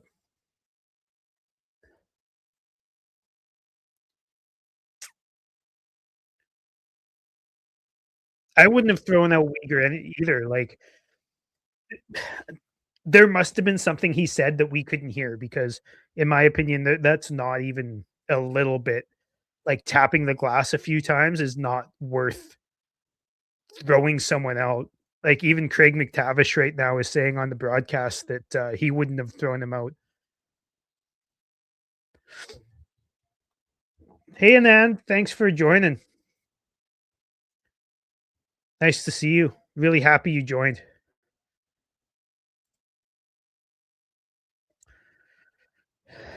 You think Rudy's been negative the last couple of years? See, I think he's negative when there's absolutely nothing to be positive about, which was a lot of last year and or not a lot of last year, a lot of 2 years ago and a lot of 3 years ago. Um, but I don't think I think he does everything in his power to find something positive. When even when there's very little positive, he tries his best to find something positive, which is fine, right? Like if that's the way he wants to be, that's the way he wants to be. It's not my thing, but I prefer realism over just ridiculous, inaccurate positivity. But at the same time, you have to splash some positivity into it. But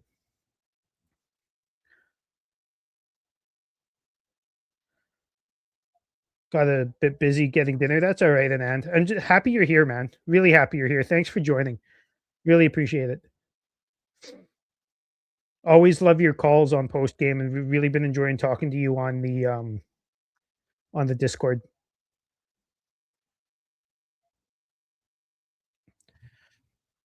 Minor league refs have more tolerance, or do they just have less protection? I'm curious. Yeah, minor league, they don't want to deal with the You missed this one, off Chris. ice stuff. Yeah, no, I saw it on my phone, and Okay. I thought like we had a parody going on, or I wasn't sure if Kyle has any expansion to throw at that. But That's a statement. Yeah, for sure. Why are we in our home jersey? Oh, it's because they want to do their. The Oilers are trying to sell those awful alternates. So dark versus light, they've always got to do that. We did that last year. I think we these jerseys here. See if I can, yeah, these jerseys right here. I think we wore these at home once last year as well. But and then the other team wore dark jerseys. I can't remember who it was against, but that happens when teams are trying to sell their merchandise, their alternate jerseys. Where did how am I not seeing Kyle's comments anymore? Are they all gone now? Any of them? Hmm. I don't know. I see all the call. Well, I see. This is the last one I saw. Can you put up the other one? This one. The one as oh, I never would have through it. Okay. I thought I when I read it earlier, I thought it was I would have, and I was like, Oh, wow. I was like, I'm Okay. curious why you're upset about it because, like, I definitely wouldn't have thrown out Uyghur, and that's not even me being like a Flames fan or anything there. That's just me being like, what? Why would you throw a guy out for tapping the glass again? He must have said something or multiple things that we didn't hear, but like all he did was tap the glass like 3 or 4 times. That's not worth I a mean boot. they had him on camera for the whole thing, and really the only time he really spoke was after he got tossed, where he told him to F off, right? Yeah, I don't know. and that was after, but that was after the fact. Mhm. That's what I mean. Yeah. Mhm. Whatever.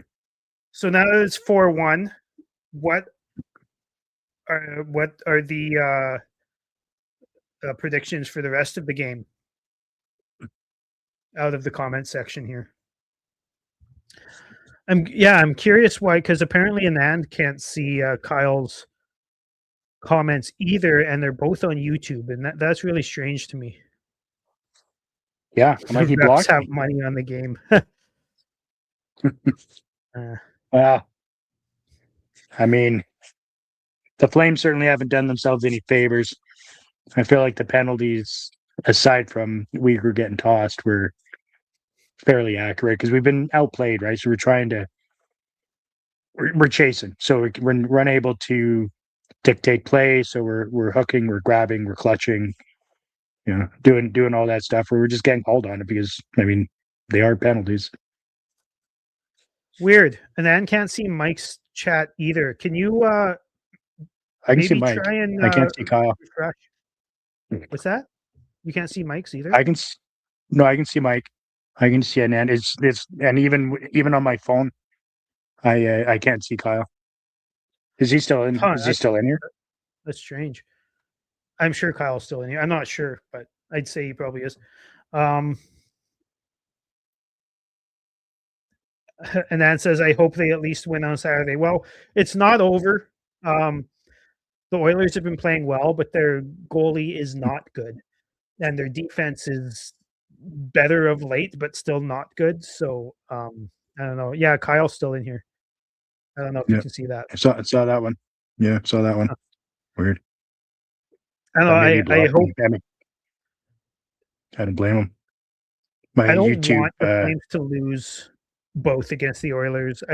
I don't want the Flames to ever lose against the Oilers. I like to see them lose almost every other game this season except for games against the Oilers. Yeah, and it's in Calgary, right? So I feel like the energy will be different. Yeah. Yeah, yeah. I thought maybe because my YouTube presence is somewhat suspect, we'll say maybe that's why I couldn't see Kyle. I don't know what that means, but I'll leave it alone. Probably. Yeah. I think this ends up 6-3. That's my prediction.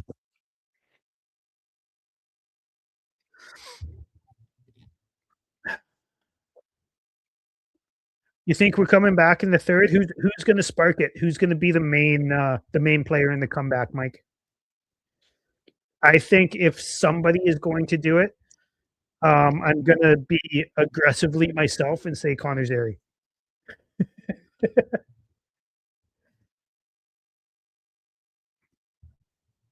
Connor Zary. I was thinking Coleman or Backlund. Well, I mean, he's on the line, so. That's right. Realistically, though, if it's anybody, like as much as I don't like his play, usually it's probably Kadri. He's been actually insanely invisible. Kadri has today. Kyle says Cooley on Saturday. I don't think so. There's like what 4 or 5 days here, or 4 days. They're gonna play Wolf again, and let's be honest, Wolf hasn't been bad. He's been really good. He's let in some goals, but like all of them but one have been really, really good opportunities, 2-on-1s, and he's saved way more than like way more high quality opportunities than he's let in, like way, way, way more. Yeah. All right, third period starting. Right. Here we go. Let's do it. Let's do it. Let's drive home from Edmonton with at least some pride here. You know, Agreed. Smell somewhat Make of a it a comeback. game. Yeah. It sure be nice Mike, to have Uyghur. it's going to be 5-4, and it's going to be Ryan Lomberg sparking us. Is that going to be a fight or some goals? Either way, it's going to lift us up, right? Yeah. I think. Are we saying Lomberg in overtime? Kidding. No. Obviously. Come on. I think Lomberg could get a hat trick. Dare to dream. Overtime. Dare to dream. In a situation like this, desperation calls for desperate measures, right?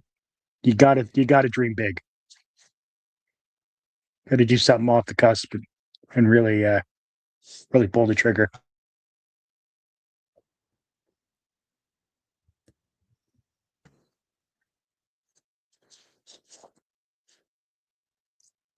Yeah, you got to dream big. It is weird to see the sexy red jerseys on here when it's an away game. Wish it, want it, do it. Wish it, want it, do it.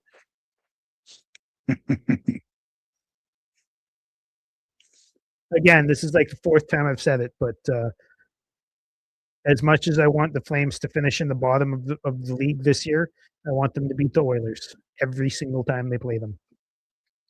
Yeah.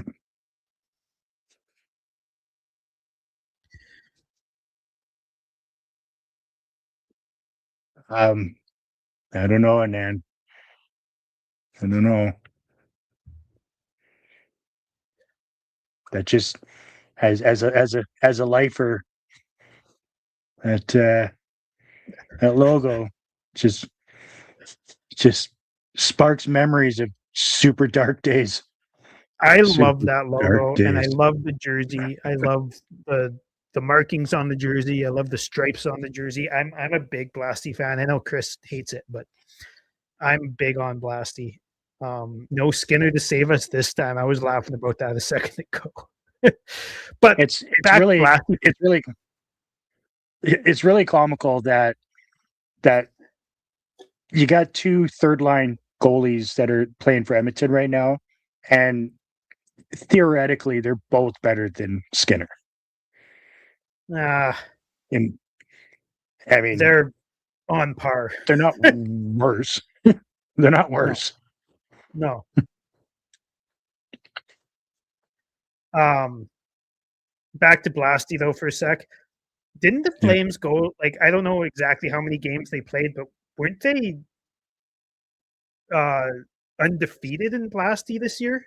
Like, didn't they have like 4 or 5 games in a row where they wore Blasty and won them all? I could be wrong. I mean, I I agree feel with like Kyle. when they were Your Blasty slander will not be tolerated. beat it, Kyle, beat it, get out. um, Don't tell him to get I out. feel like I mean, now that I can see his comments, I feel like our best Blasty days was when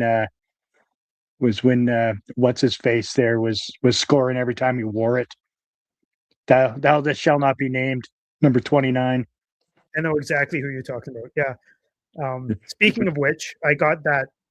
I think Chris has it right now because I don't live in Calgary, but I got my number 29 jersey changed from "He Who Shall Not Be Named" to Sam Honzek. I sent it to Calgary, and Chris picked it up for me. So I wore excited it to to see the game how the that other turned night. out. What's that? I wore it to the game the other night. It's nice. Awesome. You're more than welcome to. I don't care. Did it turn out well? Did he do a good job of it? I mean, on to be honest, I haven't taken it out of the bag since it was at Oh, the cresting place. So when they pulled it out there, it looked pretty good. okay, good. Yeah, and Nan's a fairly new hockey fan.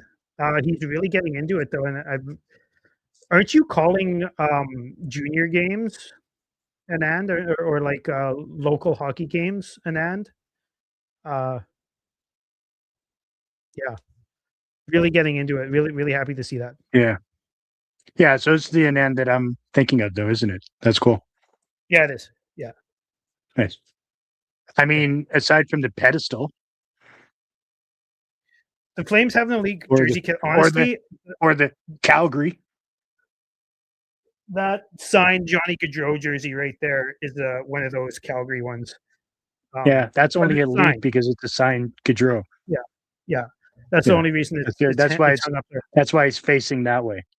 Yes, that's exactly why it's facing that Same way. with the Blasty. Same with the Blasty. He's like, he's just promoting Anderson for trade, so we don't have to look at the Blasty. No, I like Blasty too, but the pedestal, I'm not a fan of the white pedestal from 20 years ago or whatever it was, but I like the new pedestal. I know they don't wear it, but I'm a big fan of that jersey. Hmm.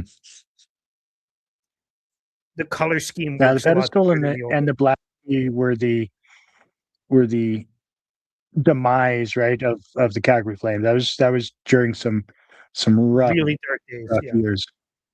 Yeah, 'cause that's where my mind and immediately goes. I get it. I totally get it. But this one, because I have one of those too. Let's see if I can find it. Uh, Yeah, the Black Sea. Yeah, agreed. I really like that That was a jersey. nice. Yeah. The color scheme works a lot better. I'm not huge on the white, any white on a home jersey, but that is fucking slick. I really like that jersey. Mm-hmm. That one in the black, I think, really rocks. Actually, I mean, I like that. Right, to the Wranglers all day. Yeah, yeah. No, Kyle's right. The Flames have a really elite jersey kit for the most part. Mm-hmm. Yeah, there's been some real good ones over the years for sure. Yeah. Oh 2004 Black Sea. Is that the one with the boy, Alberta flag on it? not the 04. That's the one with. Isn't that the one? It was 2015 as well. They had the Alberta flag, the Black Sea.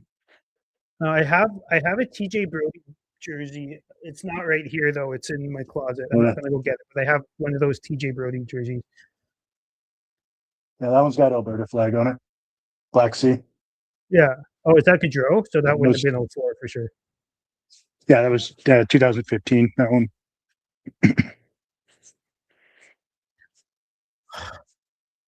Look at McDavid. Like he just Yeah, this is what's going to blasts happen. by Is everybody, and then Draisaitl stands there and waits for it. Like fuck. right. Backlund or yeah, knew that was happening, right? There's your hat trick. Um, I totally thought that Coleman or Backlund were going to get us back into it with a shorty. Yeah. Draisaitl owns our franchise. I don't like saying it in those words, but he certainly plays extremely well against us. It's very frustrating that, as you say, our ownership group thinks that getting high picks is fantasy hockey when every high pick in recent memory destroys us.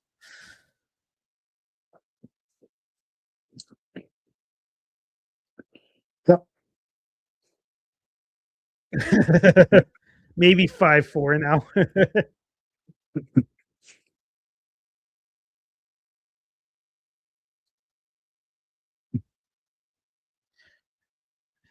You know what, Mike? Feel free to say how you really feel. You don't have to use like silly words. You can just say Draisaitl can suck a bag of dicks. We're more than happy to say that. maybe Mike is more intelligent and doesn't have to use swear words to get his point across. I don't care. Use swear words. I'm not Mike. I know you know.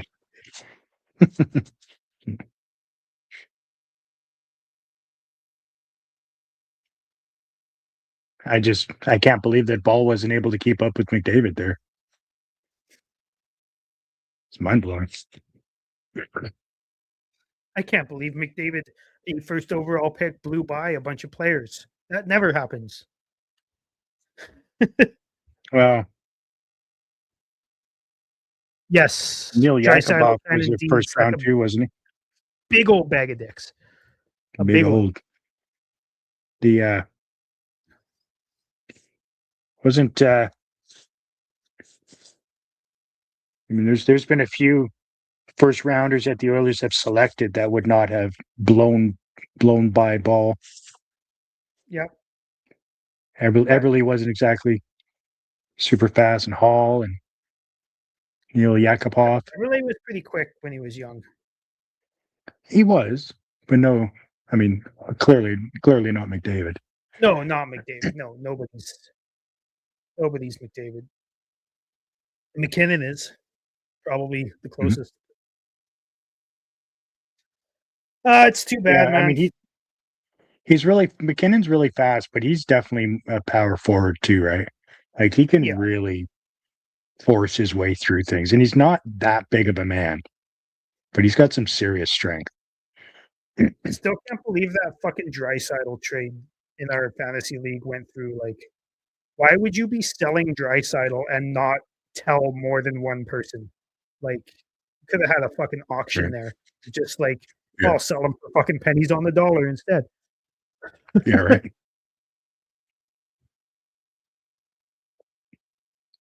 Probably gonna have to start playing this game on the other end of the ice here, fellas. This makes the comeback way more difficult when Wolf's the only one taking shots. Yeah. YouTube sometimes censors. I didn't know YouTube does censorship, but we swear, so here we are. You're welcome for Carlson. Thank you for Braden Point, who has a better playoff schedule. So thank you for that, and thank you for the higher pick. Hey, Mike, when we set up the YouTube channel, it's one of the options where I say that yes, we do swear, so we unfortunately don't get in front of as many people as YouTube will limit who sees us, but we're just calling it like it is and just try and have fun, and we certainly don't take offense with it. You can call me whatever you want as well, and it's all good. That's one of the things I wanted to make You're sure that is old that we bag of wouldn't dicks get in Mike was trouble. talking about. I truly am. Yeah. I truly am. Yeah. Yeah, I felt like it was more important to not get the channel taken down because I go on a rant and say fuck a lot. Yeah.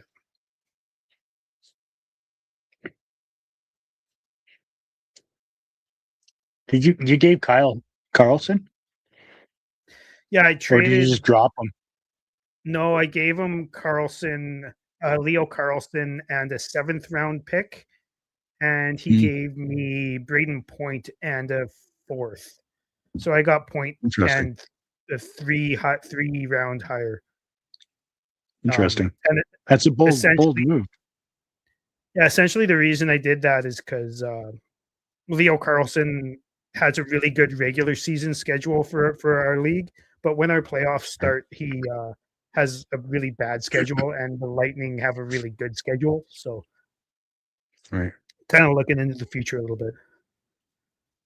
Point is washed. I think he has 9 points in his last 10 games, but washed, I guess. Yeah, but so does Anderson. That's true. Who is also washed. Correct. Actually, if I'm not mistaken, Washed McDavid up now in has 9 preview.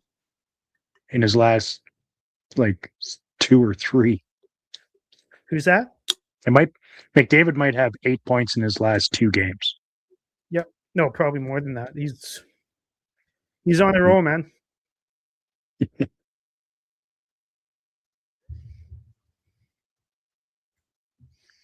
When I first became a hockey fan, I was not fruition of getting a very high pick and was naive of drafting high end talent. Mm. I think you and It's I a had a common really good mistake, right? conversation about that one day, and I had heard you talking with Steinberg about it a couple times, so I started talking to you about it a little bit, and I think you kind of understand. Like, it's hard to understand. Like, I get why it's hard for a lot of people to understand why losing and getting a high pick could be good for the long run, because everybody wants to win now. Like, if we were competitive, like if there was a solid chance that we could go far in the playoffs, I wouldn't be saying what I'm saying. Um, it's Yeah. just kind of how things are in the NHL. Like the NHL is set up in a manner where you have to be bad for a while. Almost every time you have to be bad for a little while and then develop those players that you get for a few years before you become a solid, consistent contender. And that's just Mm. what Flames ownership and management has resisted for far too long. And 30 years. yeah, The, so I'm I happy mean, you kind of came around to it. And I do get it. Obviously, you want to see your team win games and potentially make the playoffs because as they say, it's a new season when playoffs start.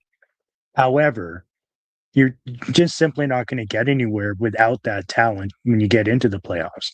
And so when you look at the teams that have won the cup over the last 10 to 15 years, all of them did it with the hands of a one to three draft pick and then build around it, right? You got to start with that key element or that key piece, and then you start building around it.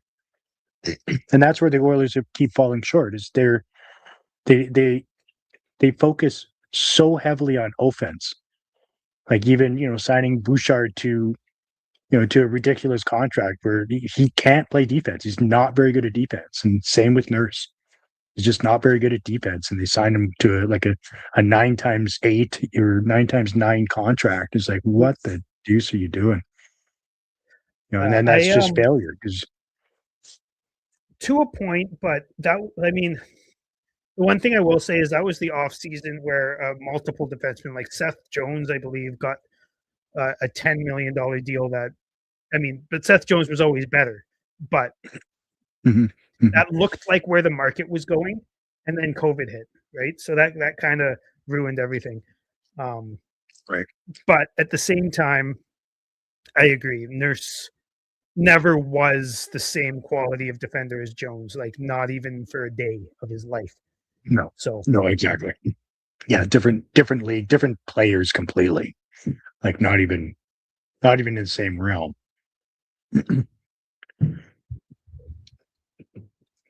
So neither one really turned out to be all that, right?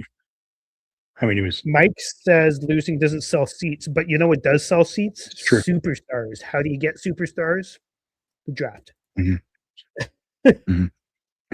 That's one of the reasons why the Flames were Yeah, let's have another. Let's, let's send it back to the power play guys. They've only been kicking our ass on it. Um, Yeah. that's one of the things. Mediocrity. That's probably one of the reasons we're selling out.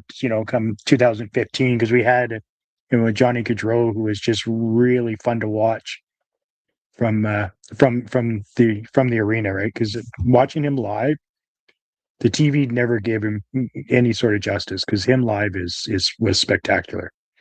It was a Yeah, lot of fun. absolutely. One of my favorite moments that I have from being in the dome with Gaudreau on the ice. He had just scored a goal, and they're just announcing his goal as he's streaking up the ice. And as he scores another goal, is when they finally, Johnny Gaudreau, and the whole Yeah, crowd just jumped up. And I got it. I still have it stored on my phone. It's still one of my favorite moments. It was amazing. It yeah, gives me chills every time I watch it now.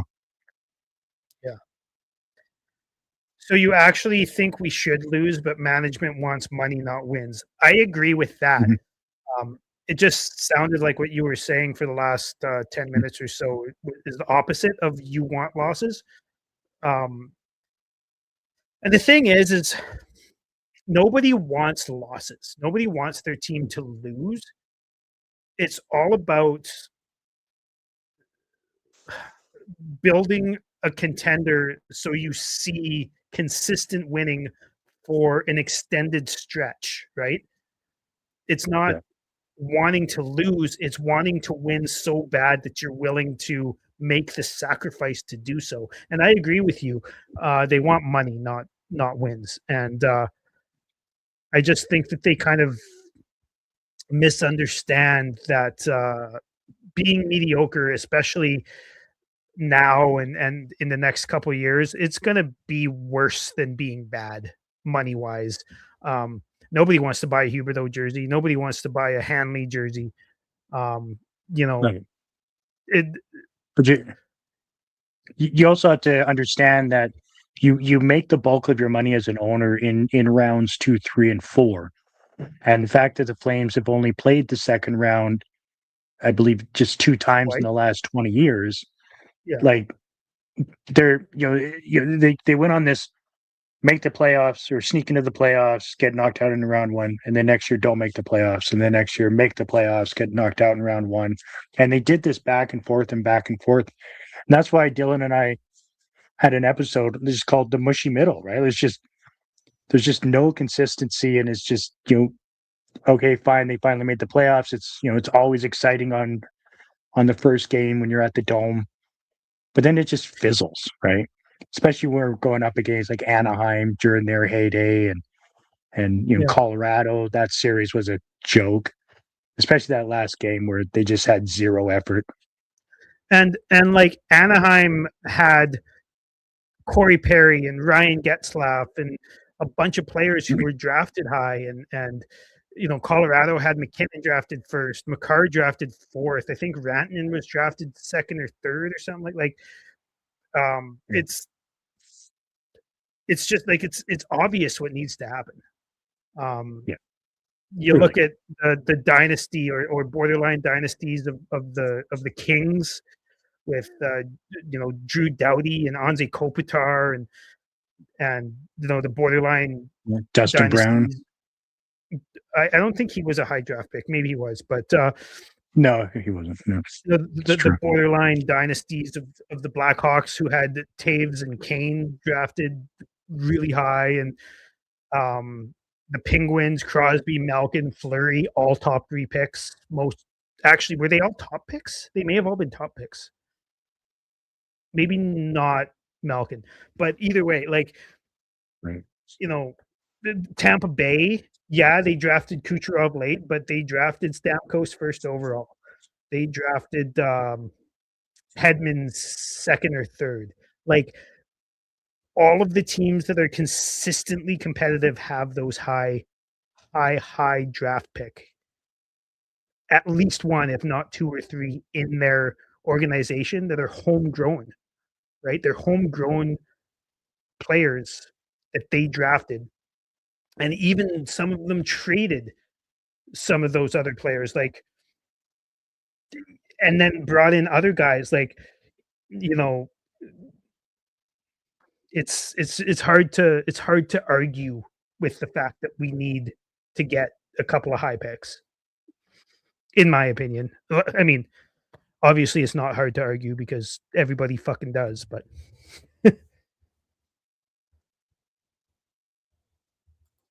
What's yeah, that's the like thing Kyle is you said, just have to teams be go through willing. boom or bust cycles, and the bust Mm, cycles lead to the boom cycles. yeah. Go ahead, Chris. Sorry. Yeah, I think that's what it comes down to is you want to get to a point where you're confident at the start of the season that you're making the playoffs and that you're going to be playing in round 2 and 3. Right? And that's where you want to be. And then you have a chance to be playing for that fourth round. I obviously despise the Oilers, but I envy their fans to a point. I don't want to be a part of their fan base, obviously, but I kind of Yeah, envy their fans calm because down. they expect they expect conference finals. That's what they expect. Now, They can go now, through a losing streak to start the season every year and be like, it's all good. Who cares? We're gonna make the finals, and that's what they do. Dylan, their fan base expects to be making the final in every season the Oilers have been in the NHL. That's fair, but you know what I mean. Like, They are this. They not are the just their city of fan base, champions. their They're the city of the champions, Dylan. media. Everybody expects the Oilers You to make don't the play. become the self outright city of champions without greatness forever. Every year, cup City of final, baby. losers.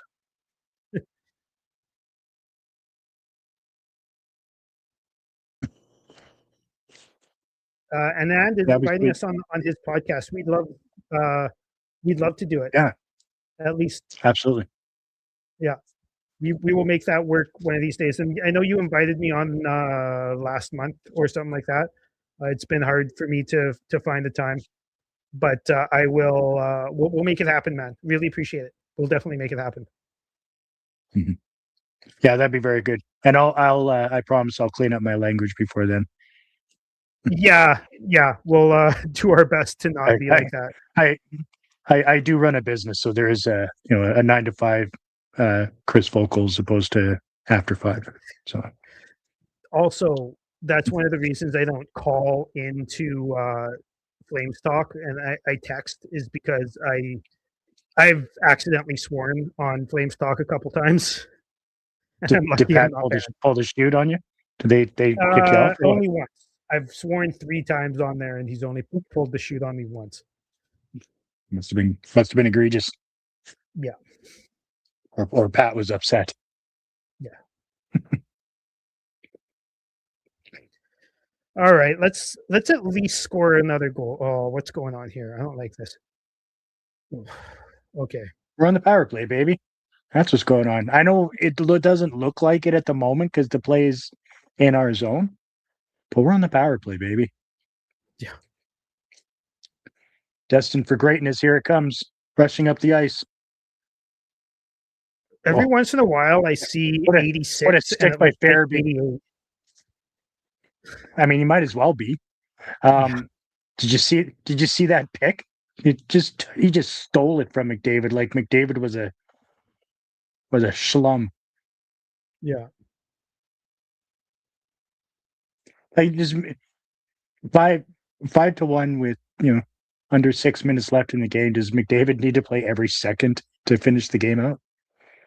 He will. I mean, they probably do need to have him out there the whole time. To be honest, I guess Yeah. you gotta. I mean, Bouchard's on the ice. You gotta have somebody to cover Bouchard. Somebody's got to be able to skate. Normally, the only person that's left to cover Bouchard is the goalie, and it was Skinner, and that rarely worked out. I That's going to be offside if that goes in. So, Yeah, I mean Skinner's awful, just like really, really awful. But I don't think Jerry is going to be their answer. I don't think they No. have a goalie who's capable of taking them far in the playoffs, and I'm not entirely sure that one's available. Like, if the Islanders weren't doing well this year, Sorokin might be, but like they're doing well. I just don't see a single goalie available that the Oilers are going to be able to get that's better than Skinner or Jerry, who I consider to be very similar quality goaltenders. Now, I'm not saying that he is better, but was it Ingram that played the first half of the playoffs last year? I can't The remember who first their back. round, yeah. No, it was Pickard. Oh, right, Pickard. Yeah. You're right. Yeah, yeah. Merry Yeah, that Christmas, I man. honestly, Thank you for dropping by, yeah, Merry buddy. Christmas. And make sure anyone who's watching, make sure you go check out Anand's Game Over podcast. I think he does Mhm. a little thing after the game here, so go check that out. And Yep, I will not absolutely. leave Pat alone. He is incredibly fun to make fun of, especially since he started wearing sweater vests on television. That's Pat has got an incredible face for radio. He is He really he's does. a So do stand-up I. dude. He's right. Yeah, I'm not that's me, kettle black or whatever the saying is, right? Um, but it's easy when he's going to start wearing sweater vests. It's easy to pick it apart. 39 Oh, shots to 18. I'm not entirely sure nice. that the shots even represent the quality of play. Like the shot should be like 40 to 12. Yeah, that's fair. Well, that's just how stellar the defense has been by I'm limiting them to under 40. yeah. I'm happy we had so many people in here today to chat, especially in the third period there. We had quite a few people Yeah, it was come fun. in and chat with us. It was a lot of fun. We don't do With this super often. We try and do it as much as we can and really appreciate when people join us. It's a lot of fun.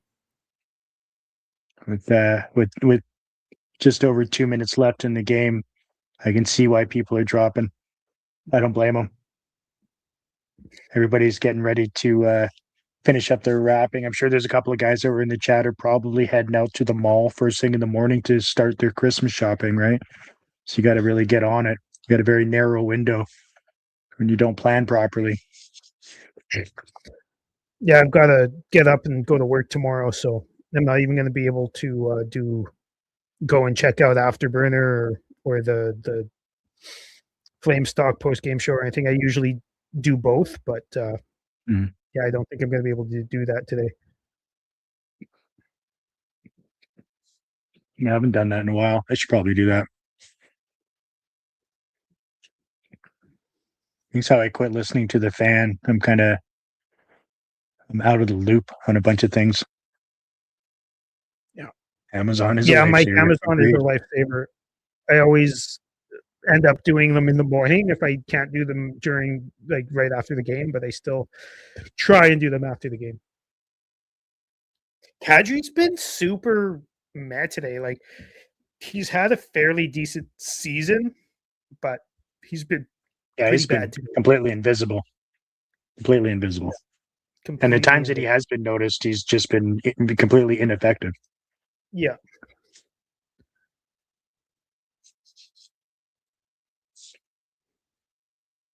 Look at them. Even they're leaving with a victory. Come on. What kind of fan base is that? Fair weather. They're handing us our ass, 5-1, and they're exiting. I understand, you want to beat the rush, but come on. There's a Finish the guy. game. There was a guy on the Discord there who was talking about, or he went to the Vegas game and the Flames were winning, and he's like, "Oh, this isn't even a very entertaining game," and he left after 2 periods. He left in the second intermission without having to work the next day or anything. I'm like, why did you buy a ticket? Like the Flames are winning a game against one of their biggest rivals. Like, yeah, what? I've done that in the past. I've been at a Stamps game, so it's like, we're down by a bunch, so we're out. So you start walking, and you got this long road where you can still hear everything that's going on. You get 40 feet from the stadium, crowd erupts. It's like, damn it. And you get another 100 feet from the stadium, crowd erupts again. And by the time you get to where you're going, you look at your phone. It's like, they won. Son of a bitch. Sounded exciting. I should have stayed. I'm not sure. I'm assuming that's when the next game against the Oilers is on the 27th. I'd like Saturday. to be. I'd really like to be. I think you've got some company coming into town, Chris, but I'm pretty sure I'm working that day, but I'm not positive. We'll see. If we can in the next couple weeks, we will. I'll be at Launchpad, so come and see me there. We can go live if you want on my phone. I can just give it the old George W. Now watch this drive. Yeah. Well, I really appreciate everyone stopping by. It was a really good stream, and not to be too annoying about it, but make sure you like and subscribe and follow and all that good shit. But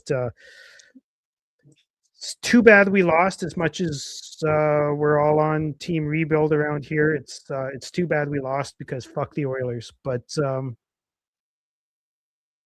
yeah, just fuck the Oilers, right? Let's get them on the 27th. Fuck them. I don't know if you heard what the ref just said. I think he gave one person a 2-minute penalty, and everybody else got a 10-minute misconduct and just got booted. Yeah, might as well. Yeah. Clear the house. Because Netsov and Nurse have been hugging it out.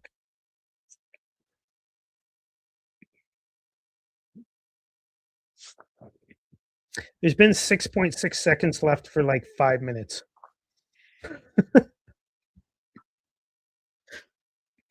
For a second there, I thought McDavid was in there mixing it up, but nah, that was foolish of me. Fuck the Oilers. I agree. Fuck the Oilers. Man, see, we give Mike permission to swear, and he's just all over it. Yeah.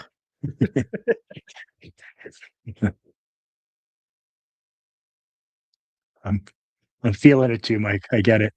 5-1. God damn it. Outshot us by double. Likely soon to be. Yeah. One more shot to go 20-40. He's hiding under the bench.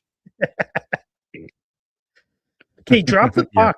There's 6 seconds left in this motherfucker. Drop the puck. Yeah.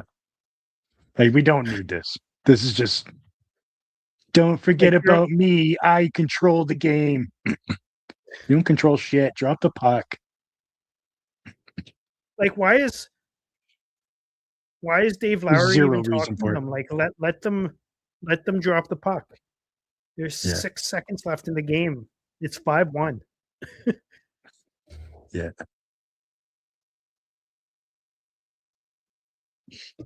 Yeah. Now they're bringing Jerry into the box too. They just want to have they just want to have it 7.2 seconds, right? Or maybe it's like, you sure it shouldn't be like 5.8? I guess they were figuring out who to send to the box. Did Lowry say something so we're getting a penalty for it? No, I think the guy who was taking the 2-minute penalty got booted from the game, so they had to figure out who they were going to put in the box instead. Right. Yeah, it's super crucial that he skates over there and sits there for 6 seconds. Yeah. All right, guys. I don't have a whole bunch of time double us in shots, but I really do appreciate everyone coming in. Cheers. Too bad the Oilers won. Thanks. Fuck the Oilers. But fuck the Oilers. Thanks, everybody. Thanks for tuning in. Go Flames. Merry Christmas to everybody. Hope everybody has a happy holiday. Go check out an family. Yeah. Cheers, everybody. Go Flames.